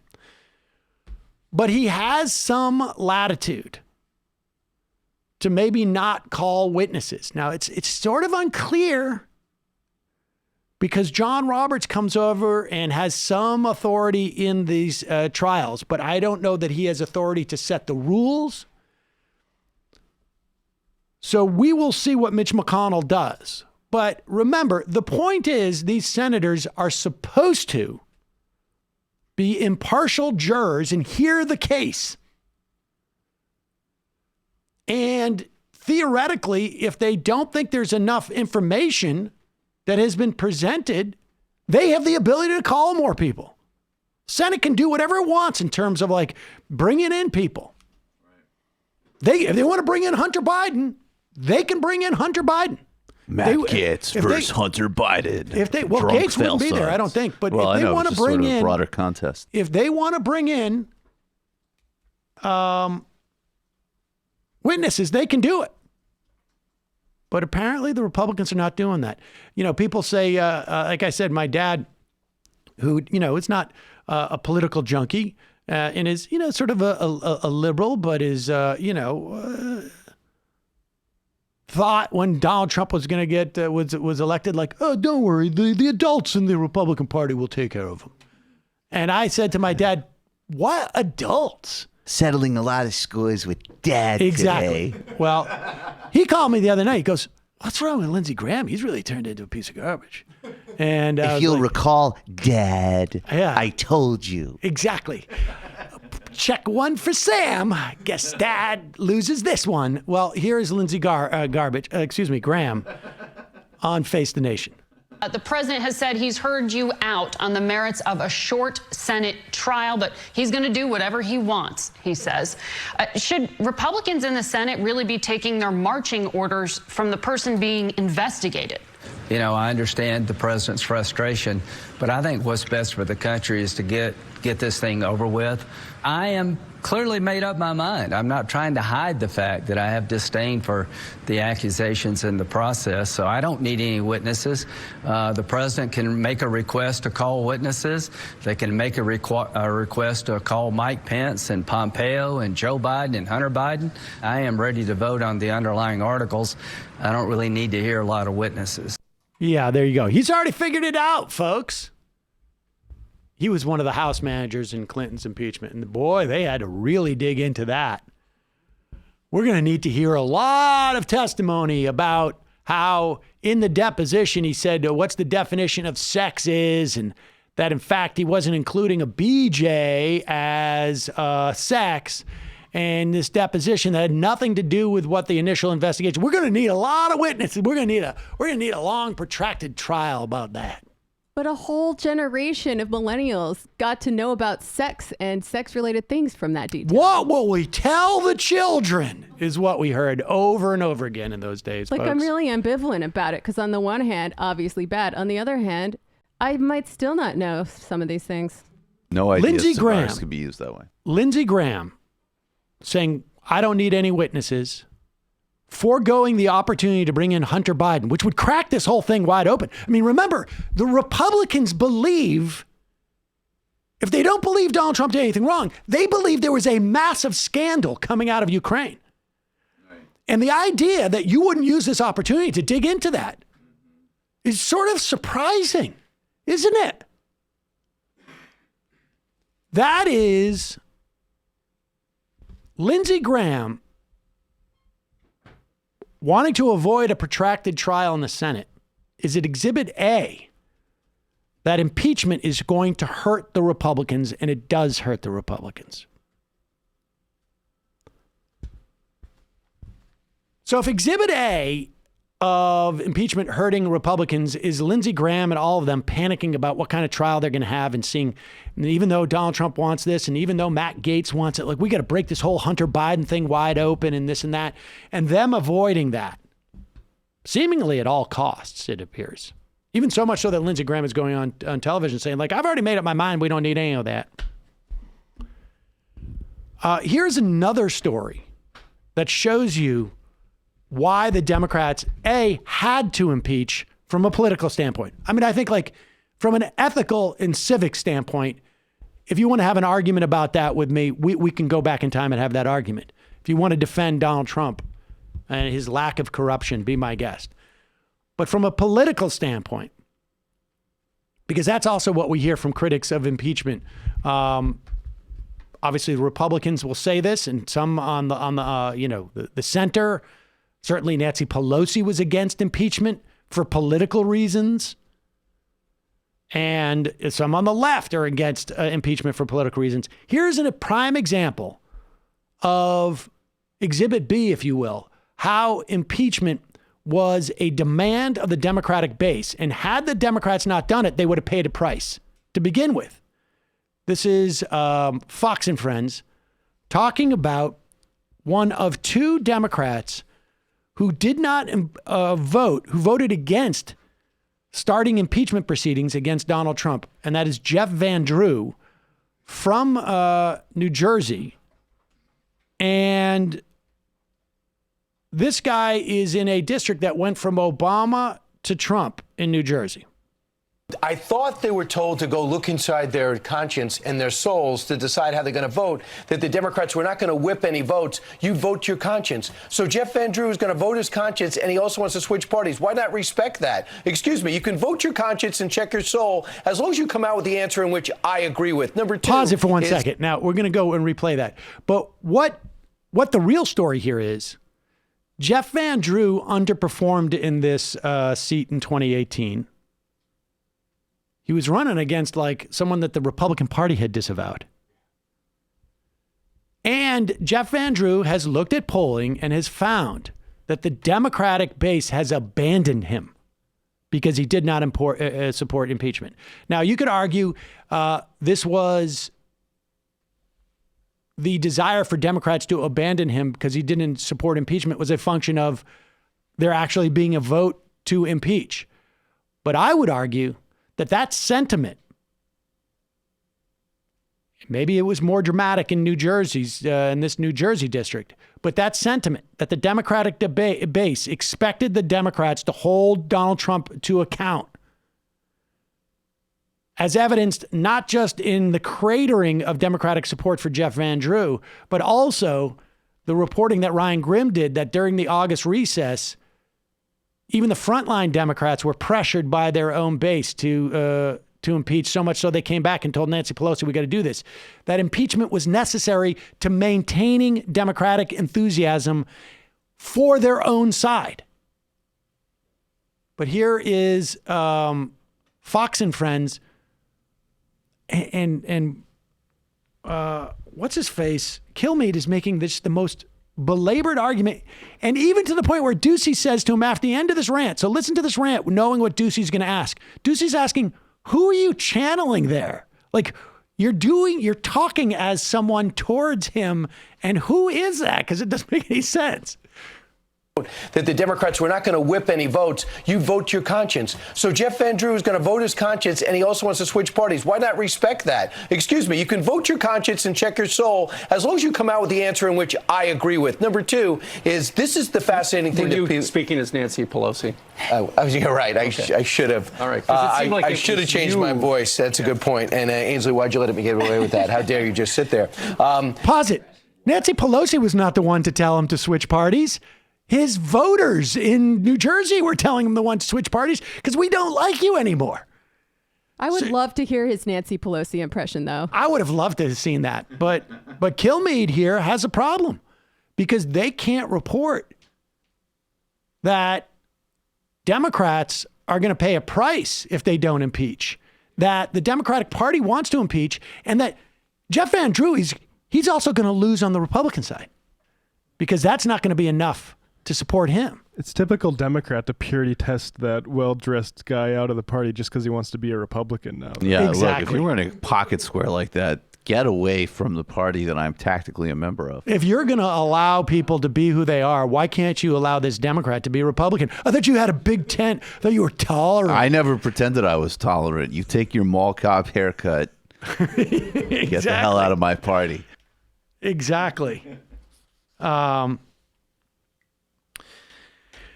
All right, let's just do one more. Now, Chris Coons has recently gotten and I want to put up her information in a minute on our. You can pull it from Twitter or wherever. Go to her website,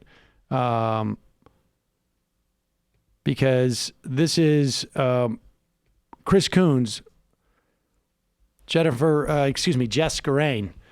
I interviewed her for Ring of Fire, I think it was this past week, and you can check it out on our YouTube channel. And there was recently a poll that showed that Chris Coons is vulnerable to a generic progressive female challenger. And now he has one. It is JessForDelaware.com to get more information on Jessica Skarain. But this is why people want to primary Chris Coons. This is a guy who's come out and said, if we get the Senate back in Democratic control, we should reinstitute the filibuster so that Democrats are prevented from filling court seats in the way that Mitch McConnell has and Donald Trump has. That's literally what he has called for. The complete disempowerment of a Democratic Senate. Why does he do that? Because he is a Republican. He ran as a Democrat, but he is in his heart a Republican.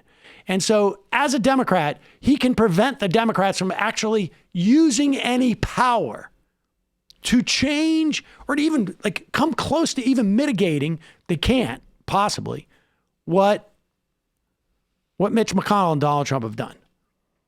he has, in a public forum, said that partisanship, that history is going to look back on this era where we have diversity in the Senate and see it as one of the causes for this partisanship. I'm not exaggerating. That's what he said. Now, he would interpret that as meaning something different. All I'm saying is that because we have such diversity now, there's more things to disagree on. What? Yeah. Yeah. Or maybe that's the way it should be then. And here he is pretending that if John McCain were around, that John McCain would fix everything. You know, Chuck, I really miss the voice of John McCain in these moments. He was the sort of senator who was able to call his colleagues to put our national security and our country over party. You know, our politics has become so tribal now. Think of this. You have a Democratic member of Congress who's now going to switch parties. And it may be simply because he couldn't politically survive in the Democratic Party by opposing impeachment. What does that tell you? Should the Democratic Party be a big enough tent that you can vote against impeachment and stay a good standing member of the Democratic Party or not? Well, I do think we need to have a wider aperture for our politics in America and less purity tests. But that particular case is someone who is underwater, as you referenced, by, I think, 26 points among his own constituency, among the Democrats in his district. It's a very conservative district. I do think that Leader Pelosi wouldn't be moving forward with impeachment if President Trump hadn't forced her hand by committing an unprecedented and pretty striking act of dangling military aid over a vulnerable ally to try and get out dirt on his strongest political opponent. All right. So there it is. I don't know who is got a more garbage take here. The idea that John McCain, I mean, Chris Coons should get up there and say, like, you know, we are now living in an era where you would have like the presidential candidate of the Republicans would care so little about this country, care so much more about his party and his getting reelected, that he would probably go out in this day and age and appoint some like governor as vice president, some governor from Alaska, whose whole pitch was about guns and Obama being right-wing and bitter, clinging, proud clingers. Yeah, like howling that around John with McCain. Like we have an era that where, I mean, if we could go back in time and prevent John McCain from putting the country ahead of his party by appointing Sarah Palin, we would not have Donald Trump today. I'm being facetious about putting the country ahead. He put himself and his party above the country when he appointed Sarah Palin. It was probably the most consequential decision he may have made up to that point in his political career. That and pretending to, you know, support campaign finance because of what he did in the Keating 8 scandal. But that was probably the most consequential decision he had made in his entire political career, was to nominate Sarah Palin. That impacted our politics for 8 years. Also an endless warmonger. But I just want to say, I mean, what's funny is that to the extent John McCain deviated from Republicans, it's because he was a narcissist.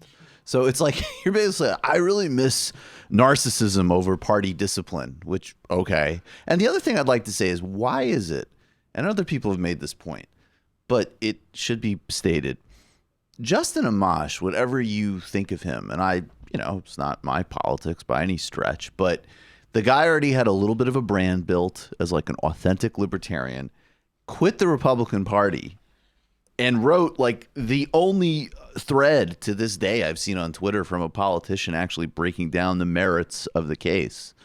And that's just sort of like, I mean, that's gone into the ether. Yeah, it's in the ether. It's like maybe he'll run for president. Like the only angle they found on listen it. To this. And this irrelevant backbencher who is not going to get reelected in any scenario is national news. I want to know. Chuck Todd. Hold on, let me just say this. Chuck Todd is suggesting that by not voting for impeachment, that in the Democratic voter, right? Now, this is not even like, there's no party leaders. Speaking of blaming the electorate. Right. The Democratic voters are too caught up in a purity test mentality as to decide they don't like this guy anymore. And obviously it's not just because of this, but I think largely because of it. That they're being intransigent when the Republicans, like, to say the words Justin Amash amongst Republicans now is like, you might as well be, spitting on a replica of Jesus. And that never comes up. I mean, how demented is our media here that is the framing? Yeah. That is the framing. Justin Amash left the Republican Party, and you never saw boo about it on TV. He was driven out of the Republican Party, and not just by the voters. I don't think the voters necessarily were ready to do that. It was the party leadership. Made it clear, you're persona non grata here. I mean, it is stunning. Yeah, not only that, I mean, wasn't he the one who had some like anecdotal evidence from town halls that when he actually broke it down for people, they were like, oh yeah, we really played that realize clip that. down. Yeah. I want to know why folks like Chris Coons like to talk about the big tent of the Democratic Party, but they only ever seem to want to expand it to the right. Like, it should be big enough to include Republicans, certainly, but not progressives or Democratic Socialists. Right. Bernie Sanders is completely out of the mainstream, but we want to expand the voting. We want to expand the aperture of our voting, but not the franchise. Exactly. Unbelievable. That guy needs to be beat. Delaware is a 6+ Democratic leaning state. The Democratic primary winner is going to win the senatorial race in Delaware. Saran should stomp him. And so head over there and support Jessica Rain. Expand the tent. Expand the tent. Create more polarization. All right, here, let's also, I hope this is the last time I ever say this guy's name again. And not Chris Wallace. I hope I say Chris Wallace's name once or twice more. But James Comey, and now he's wearing earth tones. Hey, I mean, like, aside from James Comey, all he did in spying on Muslim folks, particularly in the Northeast, but around the country, to be fair, in the wake of 9/11, and it was had a long tail on that wake, wide and long. Aside from breaking every single rule in the book about public corruption in his letter when he announced it about Hillary Clinton, the best thing he ever did was get fired by Donald Trump, and that should have been it. You should have just stepped back, just continue to look at those sunsets and never tweet about it. But here's James Comey. Well, actually, I think both Chris Wallace and James Comey make a fundamental problem in their assessment of Horowitz's Inspector General report. Remember, there were two things that were revealed in this report. One was that the investigation into Donald Trump was not politically motivated. It was started correctly. It was pursued under a proper FBI policy. Two, that the FBI lawyer essentially lied secondhand to the FISA court by changing an email from the CIA about Carter Page for a FISA application for Carter Page in 2017 after he had already left the Trump administration, or I should say the Trump campaign. And remember, there was already an existing FISA warrant that was taken out on Carter Page back in 2013. Let's listen to this, and then I'll give my assessment. The worst misconduct. In August of 2016, just 2 weeks into the investigation, the CIA tells the FBI that it actually has a relationship with Carter Page, that when he has these meetings with the Russians, he actually goes back and he tells the CIA about it. But you never tell the FISA court that. And in fact, in 2017, an FBI lawyer doctors a document. The CIA said, oh, Carter Page, he's a source. And he puts in the application, he's not a source. Yeah, I got to take issue with I'll answer the question, but one of the predications of your question, the Inspector General did not find misconduct by any FBI people. He found mistakes and negligence and oversight. No, that's not true. In the case of Kevin Kleinsmith, he has referred it for a criminal investigation. Right, but that's not been resolved. This business with the lawyer changing some email to a partner on the team. I mean, you make it sound like it's not much. It's very important. It's very important. I mean, not a source to not a source is a big deal. Remember how we got here. The FBI was accused of criminal misconduct. Remember, I was going to jail, and lots of other people were going to jail. People on this network said it over and over and over again. The Inspector General did not find misconduct by FBI personnel, did not find political bias, did not find illegal conduct. Inspector General found significant mistakes, and that is not something to sneeze at. That's really important. But the American people, especially your viewers, need to realize they were given false information about the FBI. It's honest, it is not political, it is flawed. All right, look. Part of what he's saying there is true. Part of what he's saying there is true. And that was the part about the initiation of the investigation, and he's blurring it. But both of them are hiding the ball here. Because A, there was misconduct, enough to warrant a criminal referral on that lawyer, that Kevin Kleinsmith, in his changing that thing. But whether you call it a mistake or misconduct is still hiding the ball. The problem is structural with FISA. There is no adversarial function within the FISA court. The FBI shows up, they hand in a file, it's rubber stamped by the FISA people. There's no attorney, there's no ombudsman, there's nothing to say, hey, wait a second, let me look at this file. This doesn't look right. This seems awkward. I happen to know background on this. I question this thing. Your Honor, maybe we should wait and see. I would like to see, more documented evidence supporting this conclusion or that conclusion. That doesn't exist. FISA has been a rubber stamp for decades now. And that's highly problematic. And they're both hiding the ball because neither one of them would support, nor would the vast majority of the political establishment support actual adversarial, like to make sure that these FISA warrants are not handed out like candy on Halloween. All you got to do is say trick or treat and you get it. Boom. You said the magic words. Here's the candy. That's the problem. And none of that's going to get fixed. None of it. Hey, you have to put on a costume first to get candy. You know what? A lot of times they just leave out a bowl and you can go buy. I did it this year. I didn't have a costume on. I stand corrected. Oh, again for my kid. My kid's a little bit shy. I had a bunch of candy. I got a bunch of candy. And that's the real problem that report revealed in terms of FISA. At the same time, it also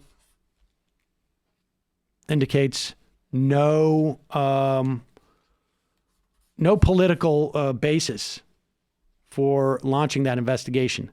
Let's go to the phones. Let me get... Oh, shoot.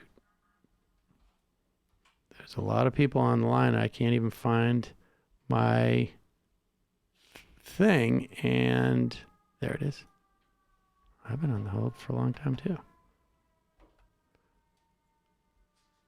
Calling from a 470 area code. Who's this? This is Aiden, and I'm calling from Georgia. Aiden from Georgia. What's on your mind, Aiden? Yeah, I just wanted to comment on something your guest said today about how to organize and what the Democrats have been doing with that, particularly with what Sanders is doing. Okay. And yeah, I just wanted to know, do you guys think that, with all this organizing he's doing, and the stuff on the ground, obviously it's really good. Is that going to be enough in a general if the media is going to keep coming after him with smear campaigns? Wait, I'm sorry. Say again? Do you think that organizing that he's doing on the local level is going to be enough ultimately to overcome sort of this media smear campaign, especially, what you talked about with Cenk Uygur too? Maybe. I mean, what questions look, like that are like? Well, I mean, it's. I don't know. It could. It could. Beyond that, I don't know what else to say. Like, I think, ask me after the election and tell me how much you got involved. This is the big thing. I think that Sanders will need a higher percentage of his supporters, a vastly higher percentage of his supporters need to be active in phone banking and canvassing. You can go to Bernie Sanders' website and get the app and this and that. I think let me put it this way. It will be necessary, more organizing. Will it be sufficient? I will tell you after the election. But but it's certainly theoretically, it certainly theoretically can overcome it, right? I mean, look, Donald Trump was certainly criticized in the run-up to 2016. Every print outlet in the country endorsed Donald Trump, and it didn't matter. Opposed Donald Trump. Exactly. But I just think you kind of have to. I don't want not exactly fake it till you make it, but there's just stuff we have to do that's in front of us. We all have to play our role, and we'll see. I mean, I understand the anxiety, but it just can't be, it can't be soothed through mental exercises. Best is through just doing stuff. Appreciate the call.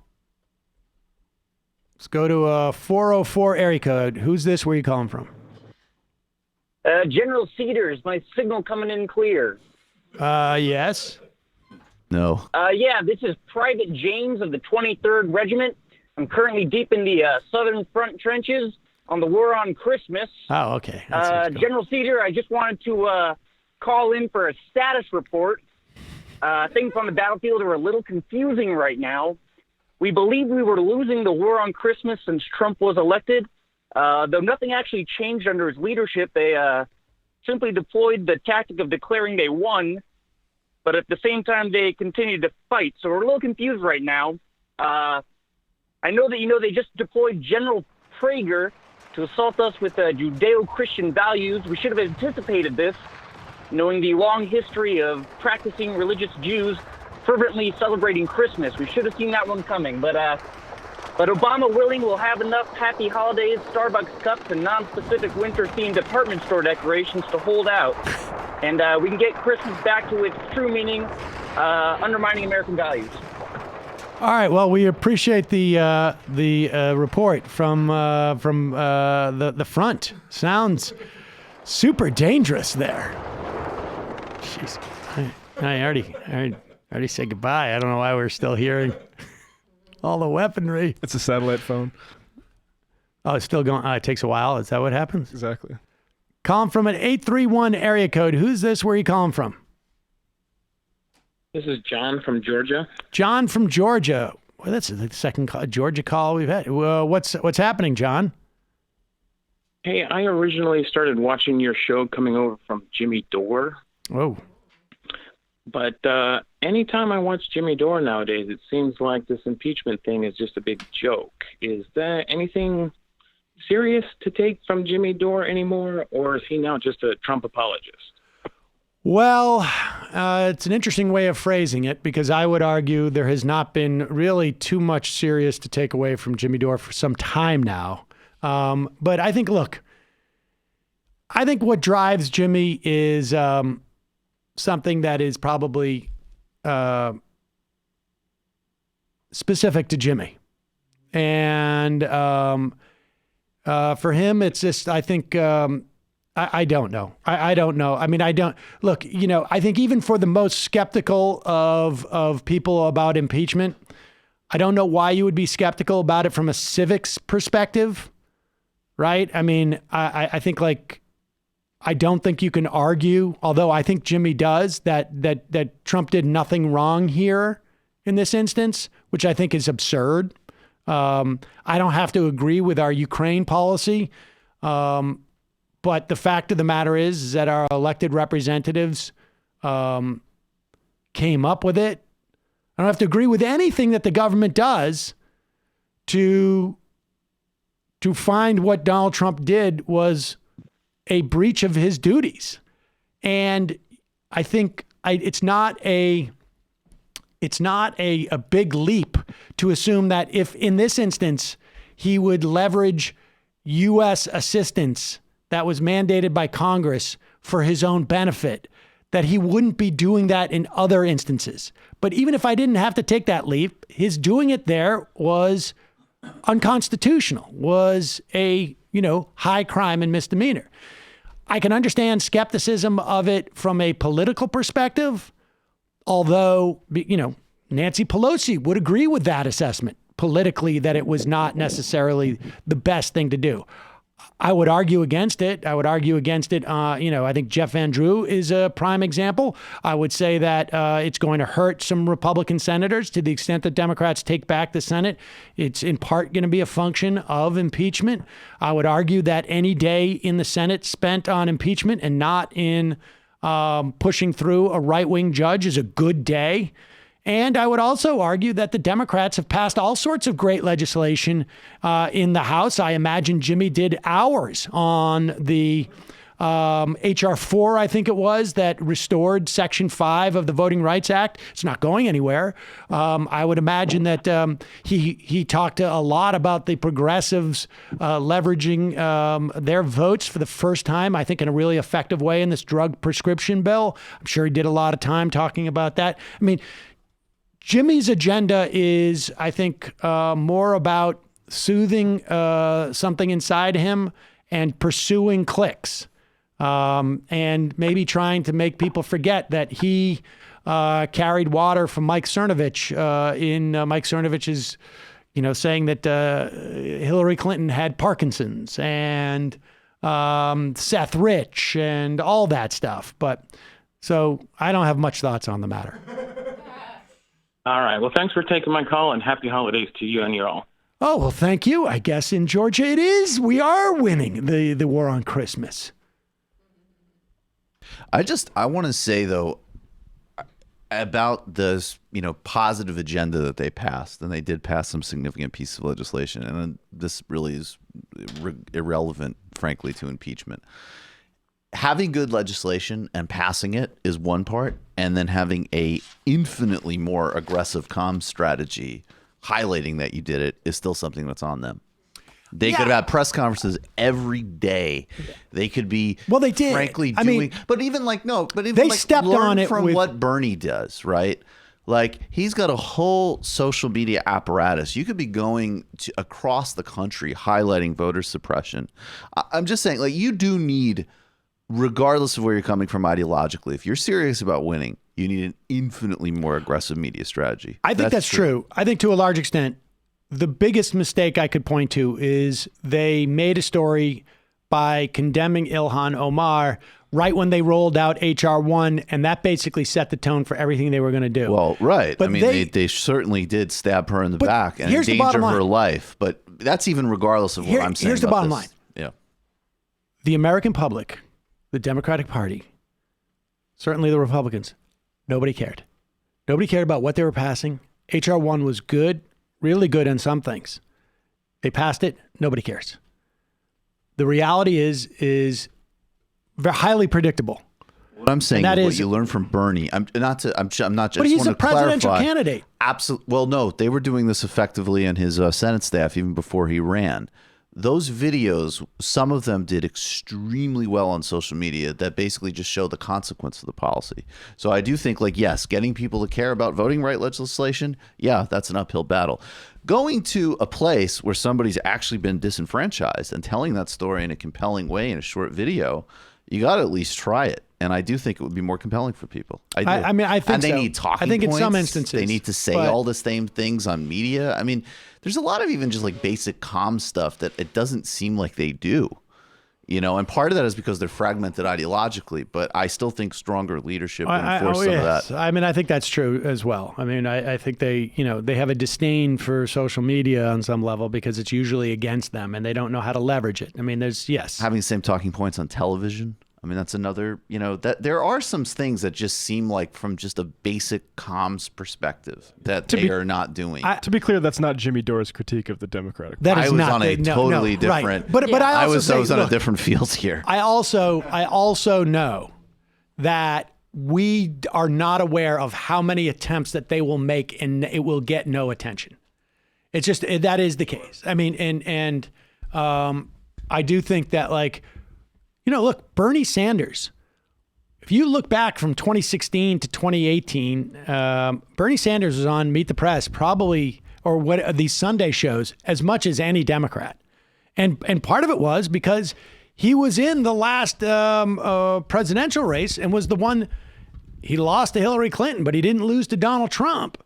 And she was out of politics and he was still in it.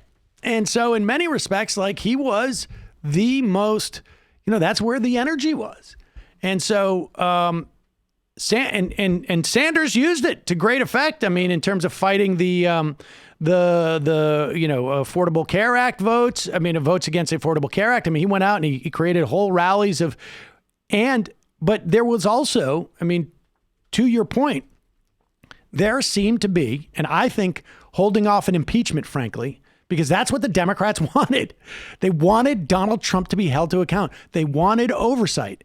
And it did seem to be a strategy to demobilize Democrats when the Democrats took over in 2018. Well, that's a whole other people can see contemporaneous major serious problem. But I want to just say, two other things I just want to reiterate. One, that's a very important because, all of these lies, frankly, about Bernie Sanders, that's another really important one. The guy's fighting for Medicare for all, but he's also a very important reason that we preserved what was good about the Affordable Care Act, and people should not forget that.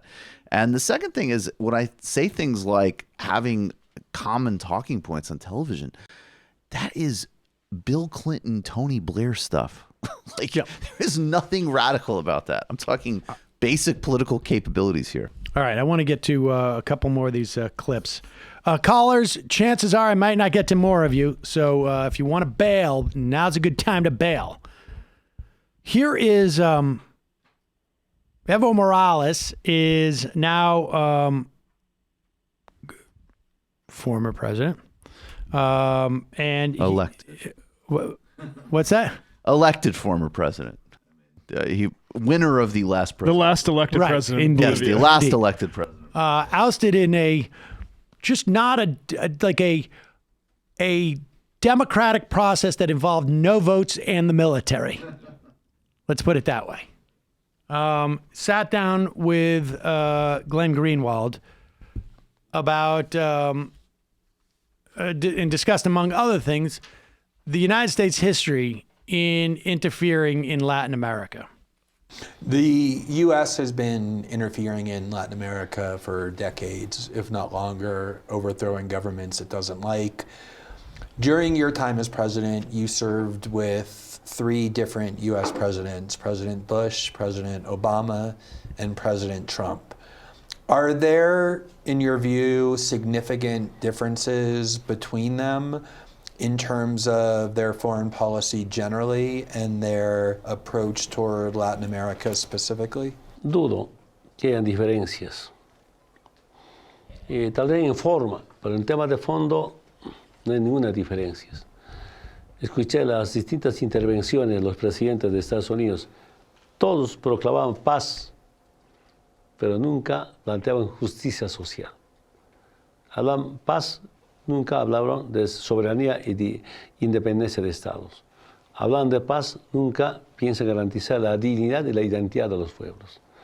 Entonces, que yo sepa, la democracia de Norteamérica, que finalmente siento que engañan a su pueblo, hacen votar porque no gobiernan el pueblo ni el gobierno, sino gobiernan las transnacionales, sean con demócratas como también con los republicanos. Ese concepto tengo después de hacer seguimiento de las políticas norteamericanas. Basically saying that regardless of the administration, maybe the packaging is a little different. Fundamentally, the policies are the same in regards to Latin America, and also he feels that there's not a huge difference between Democrats and Republicans, but that we're run largely by the multinational corporations. Deadass. He used the subjunctive tense too. That I did not pick up on. I I'm tried learning. for a moment. I was like, I'm going to close my eyes and see how much of this I understand, because I did understand some of it, but then I was like, I can't do that because I will not understand enough of it. Did Glenn ask if Evo endorses Bernie? Michael, did you watch the whole thing? I haven't watched. I think the whole thing hasn't been released yet. It's only been a clip so far. Ah, okay. But I will definitely be. I mean, he called Bernie his hermano recently, and Bernie's Right. the only person to speak out against the coup. So putting those two Yeah. together, if we Yeah. want to change that dynamic, we elect Bernie Sanders. Yeah, Bernie is definitely the only viable candidate who's going to oppose this kind of bipartisan consensus on intervention in Latin America that we've seen. And I mean, that's definitely true. And I would definitely say, like, you know, that's something you can, if you have any kind of contact with the left, broadly speaking, in other countries, there is one candidate. I am going to need more time to get into the post office thing. You're going to want to take well, like 45 minutes on yeah, that. I'm going to want to do 45 minutes of this. But we do have a clip of Pete Buttigieg. I mean, this is the one thing about Buttigieg that I think he has right is like he understands at this point he's made his pivot. Right? Like Pete Buttigieg Weird flex, 9 months but ago, okay. 9 months ago was an ardent supporter of Medicare for all, actual Medicare for all, single payer. He was so strident in his support of single payer like 2 years ago that he was mocking somebody on Twitter about it. Like, I'm so supportive. I'm going to sign a document practically and tweet it out. And at the beginning of his campaign, he also talked about coming up with it was a little bit of a kludgy mechanism in which to pack the Supreme Court, or in some way to make it less politically viable. But it was an earnest one that he had borrowed, I think, from this guy Matt Ford, if I'm not mistaken, in New Republic, or some version of it. But it was indicative of him willing to deal with institutional problems and unfairness that we have in terms of the Senate, in terms of the Supreme Court. He's since abandoned that as well. So he's made his pivot. And so now he is going to be rock solid about his corporatist, right-leaning credentials. So kudos to him on that. But in practice, not that happy about it. Here he is basically telling a teacher, a la Chris Christie. There's a little Chris Christie quality to this. Politer, much politer, of course. That he is going to, in fact, attend a fundraiser hosted by Reed Hastings, who is a billionaire Netflix CEO, who has dumped millions of dollars into pro-charter groups that smears teacher unions. And I will tell you, like, I have close to firsthand knowledge of the way that charter schools will filter out, not explicitly, but will not drive them out, but push out families, students that may have challenges that typical students don't have, because dollar for dollar, dealing with those kids is not profitable. And charters want profits, even when they're nonprofit. They have far more sort of profit motive, or they have a credentials and metrics motive. There are some exceptions to that, but this is one of the things that's highly problematic, and you need very, very strict regulations and limitations on charters, and they have them in a couple of states for them to be effective.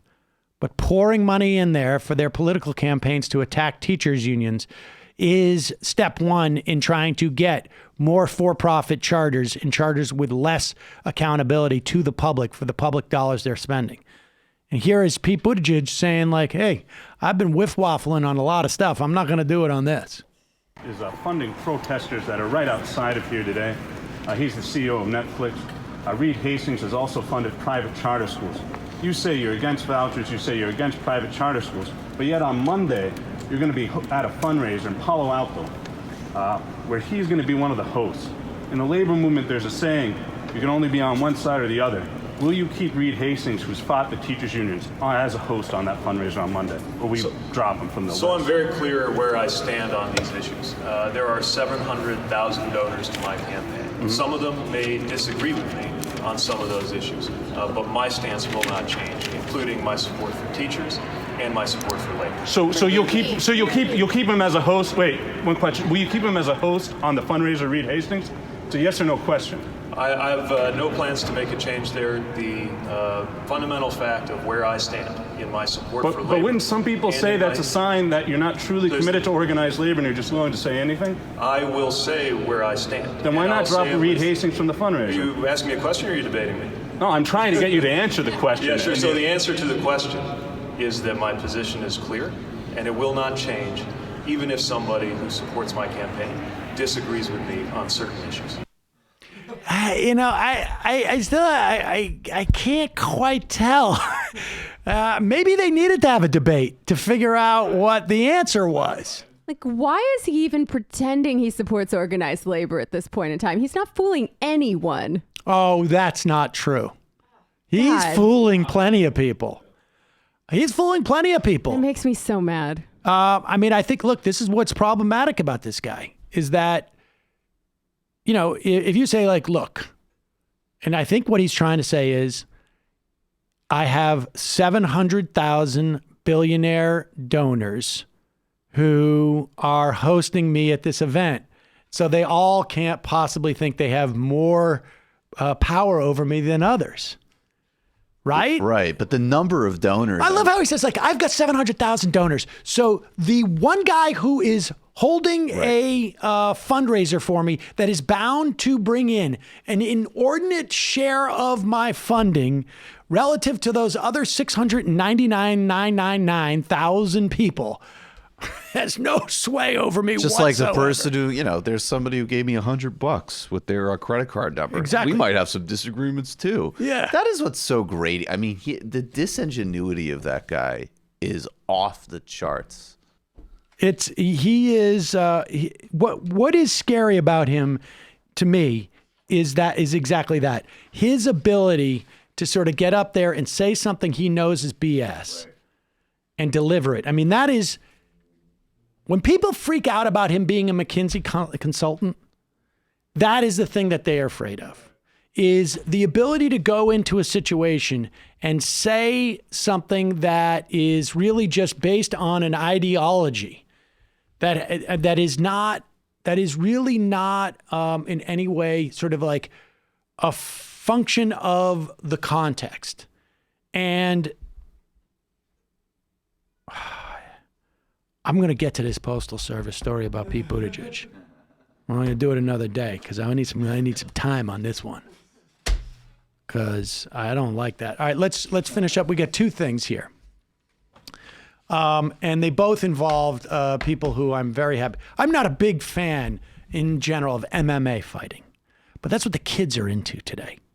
And that's my understanding. Like, for me, it was all about wrestling because I knew it was sort of like half fake. And the MMA fighting is really brutal. It's not fake, right? Definitely not fake. It's basically like boxing, but it's more exciting apparently because you can, you know, it's like it's kick and stuff. It's kick and apparently, you know, Donald Trump loves the MMA. And there is a guy who is branding himself, maybe he actually believes it too, this guy Colby Covington. Did he name himself after the Covington I was teams? wondering about that. Are those Caesar K's? What's your middle name? Here he is. He was was he the MMA champ? And he's certainly a title belt holder in some weight class. And I'm not going to pretend like we don't know a lot about this guy, but here he is. And it's fascinating. Donald Trump has thumbs up, holding the belt as if in any way that Donald Trump could ever win anything. Although it's conceivable that he would have like a big belt like that. I'm not convinced he doesn't have one like a girl that he's wearing on a regular basis. And also look up Sassy Trump Iowa wrestling team. Yeah, for there you more go. Trump-related wrestling content. Covington is sitting there with a MAGA hat on. And this is the weird part. Because when was this picture taken? This was, I don't know. This was months and months ago, right? Definitely pre-fight. Oh, yeah. This was August 2018. August 2018. So almost a year, not a year and a half, but about 14, 15 months ago. And it's like the guy sees into the future. Because while Donald Trump is holding up his thumb, Covington is pointing to his jaw. He's pointing to his jaw in a weird way. And so 12 months later, 14 months later, Covington has a match with a guy named Kamaru Usman.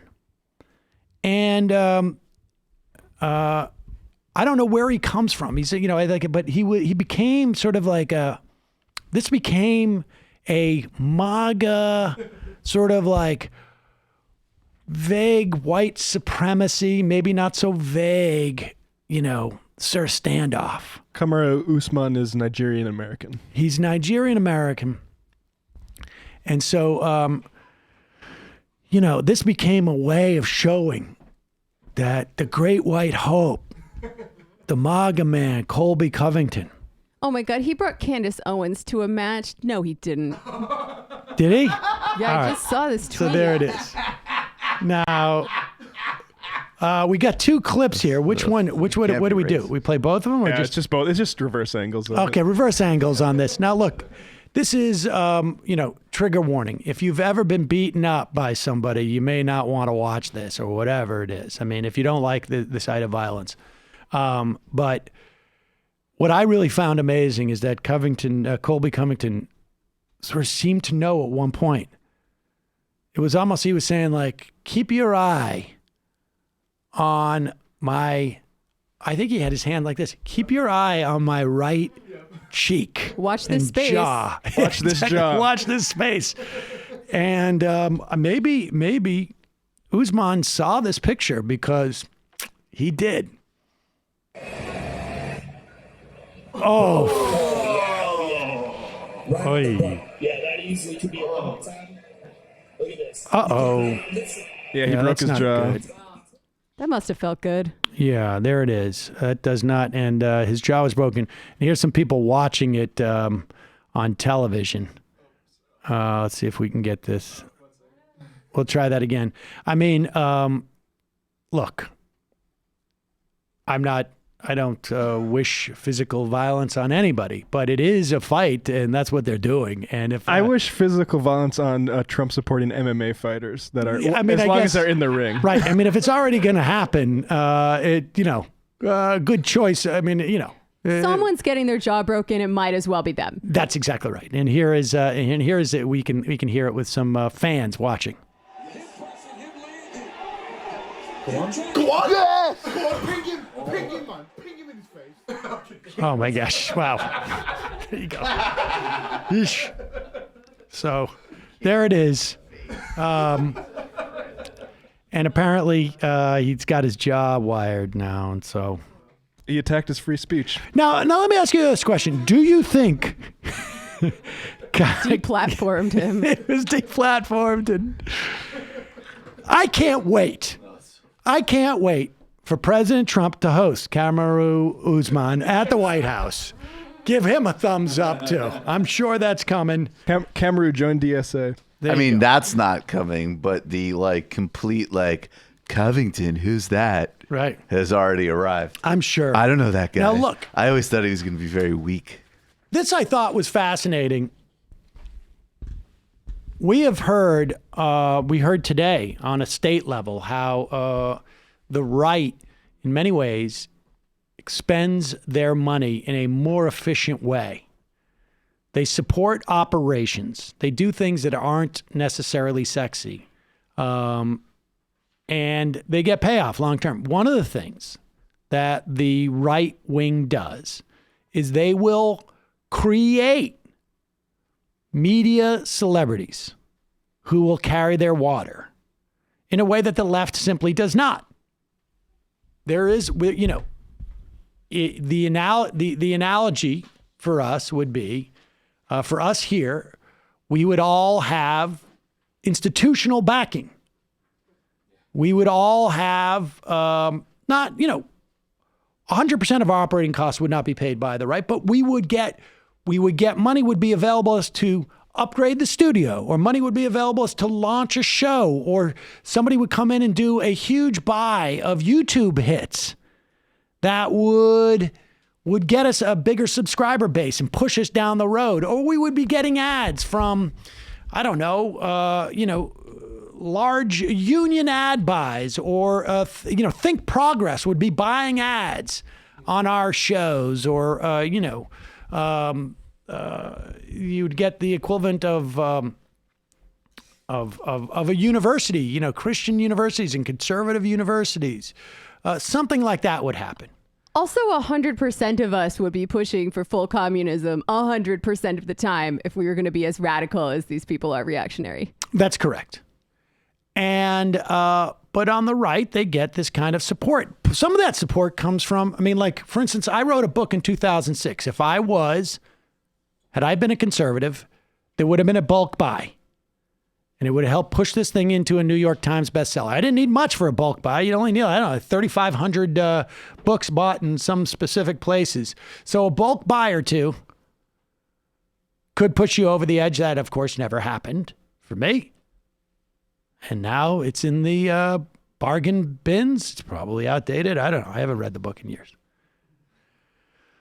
But for Dan Bongino, I got to say, what's funny about Dan Bongino is that when I accidentally recorded a conversation with Politicon people back in in a year and a half ago about Crowder got his cold feet, and they offered me somebody else.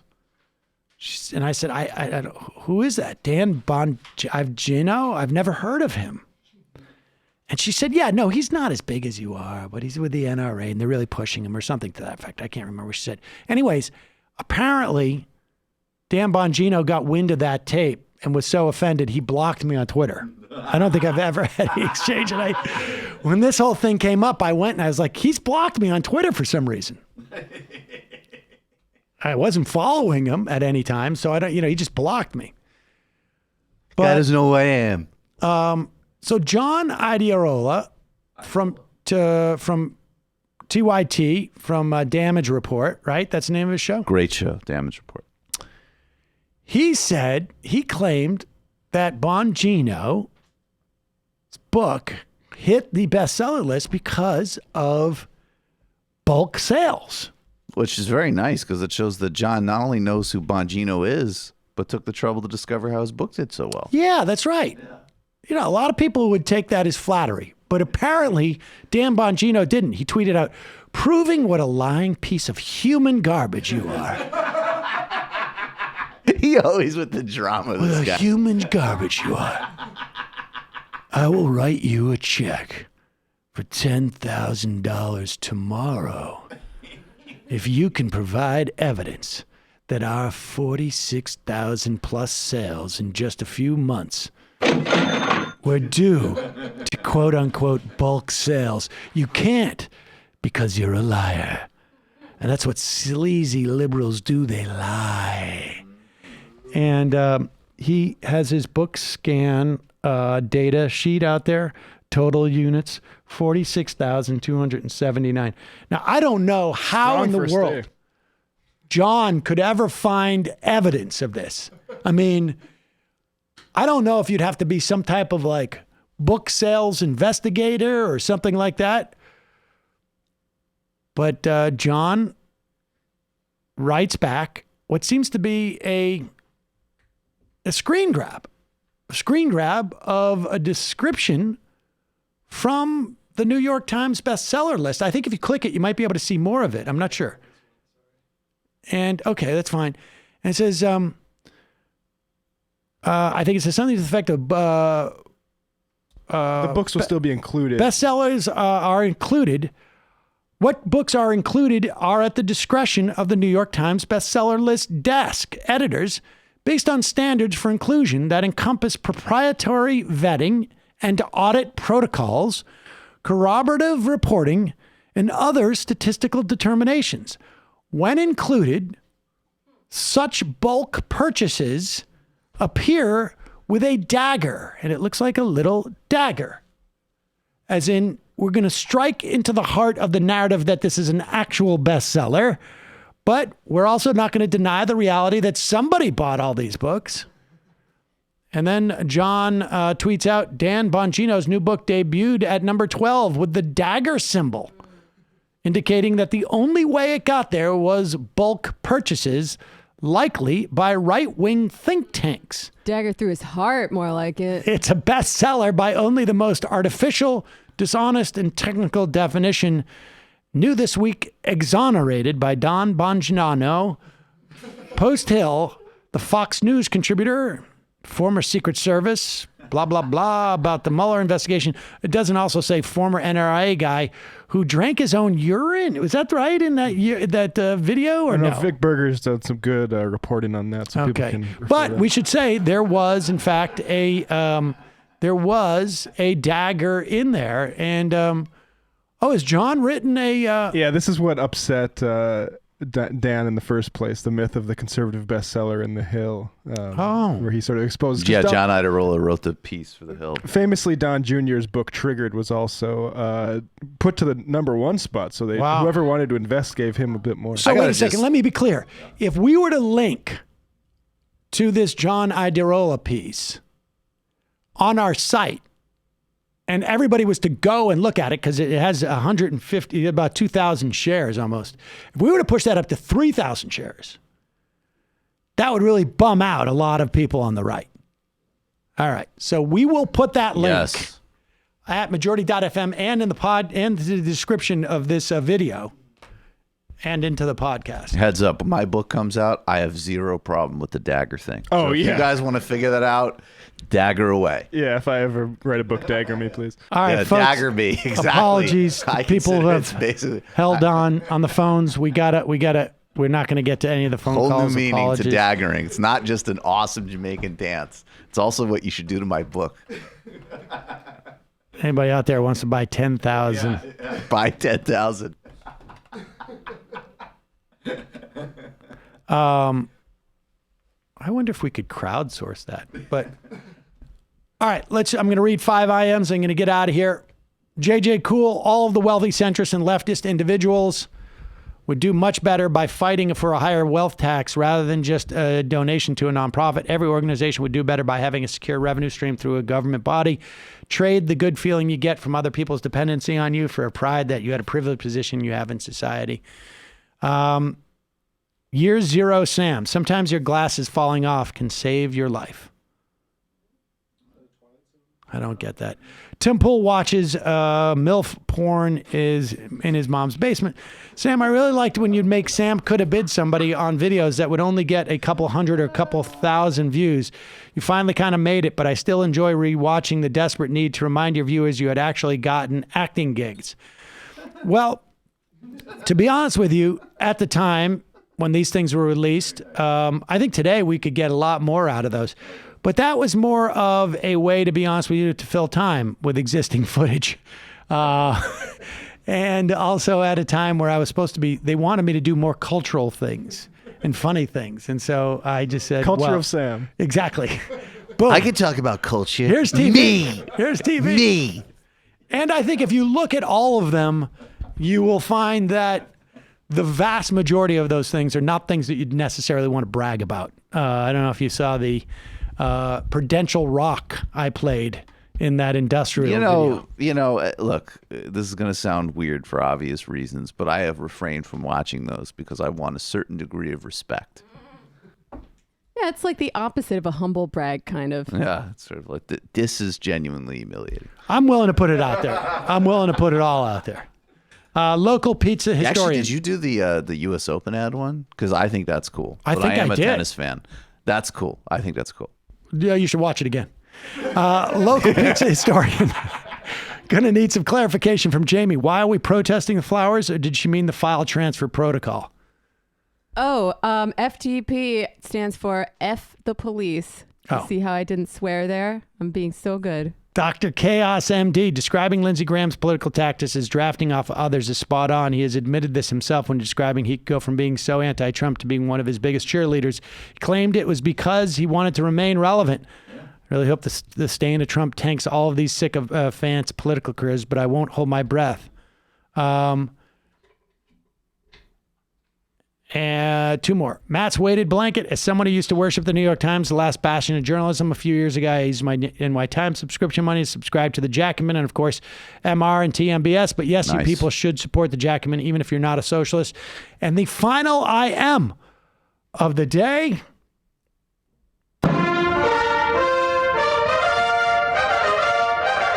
Sam, are you bringing Digby this week for year-end review? Mike, great shows on Latham and UK politics. Calling all all-star callers for this week. Brenda Jeremo, Mindy Reagan, Mike from PA, Dissident Peasant, and our own John from San Antonio.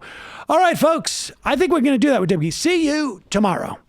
It might take all the strength I got to get to where I want, but I know somehow I'm gonna get there. I wasn't looking when I just got caught between the truth and the light bar, but finding out won't make me feel any better. Yeah, I know the clock is ticking, but the meds are gonna kick in, and my pilot light shining bright. I get somewhere the choice was made, for the option where you don't get paid, for the road that bends before it finally breaks you. I guess somehow I lost my drive,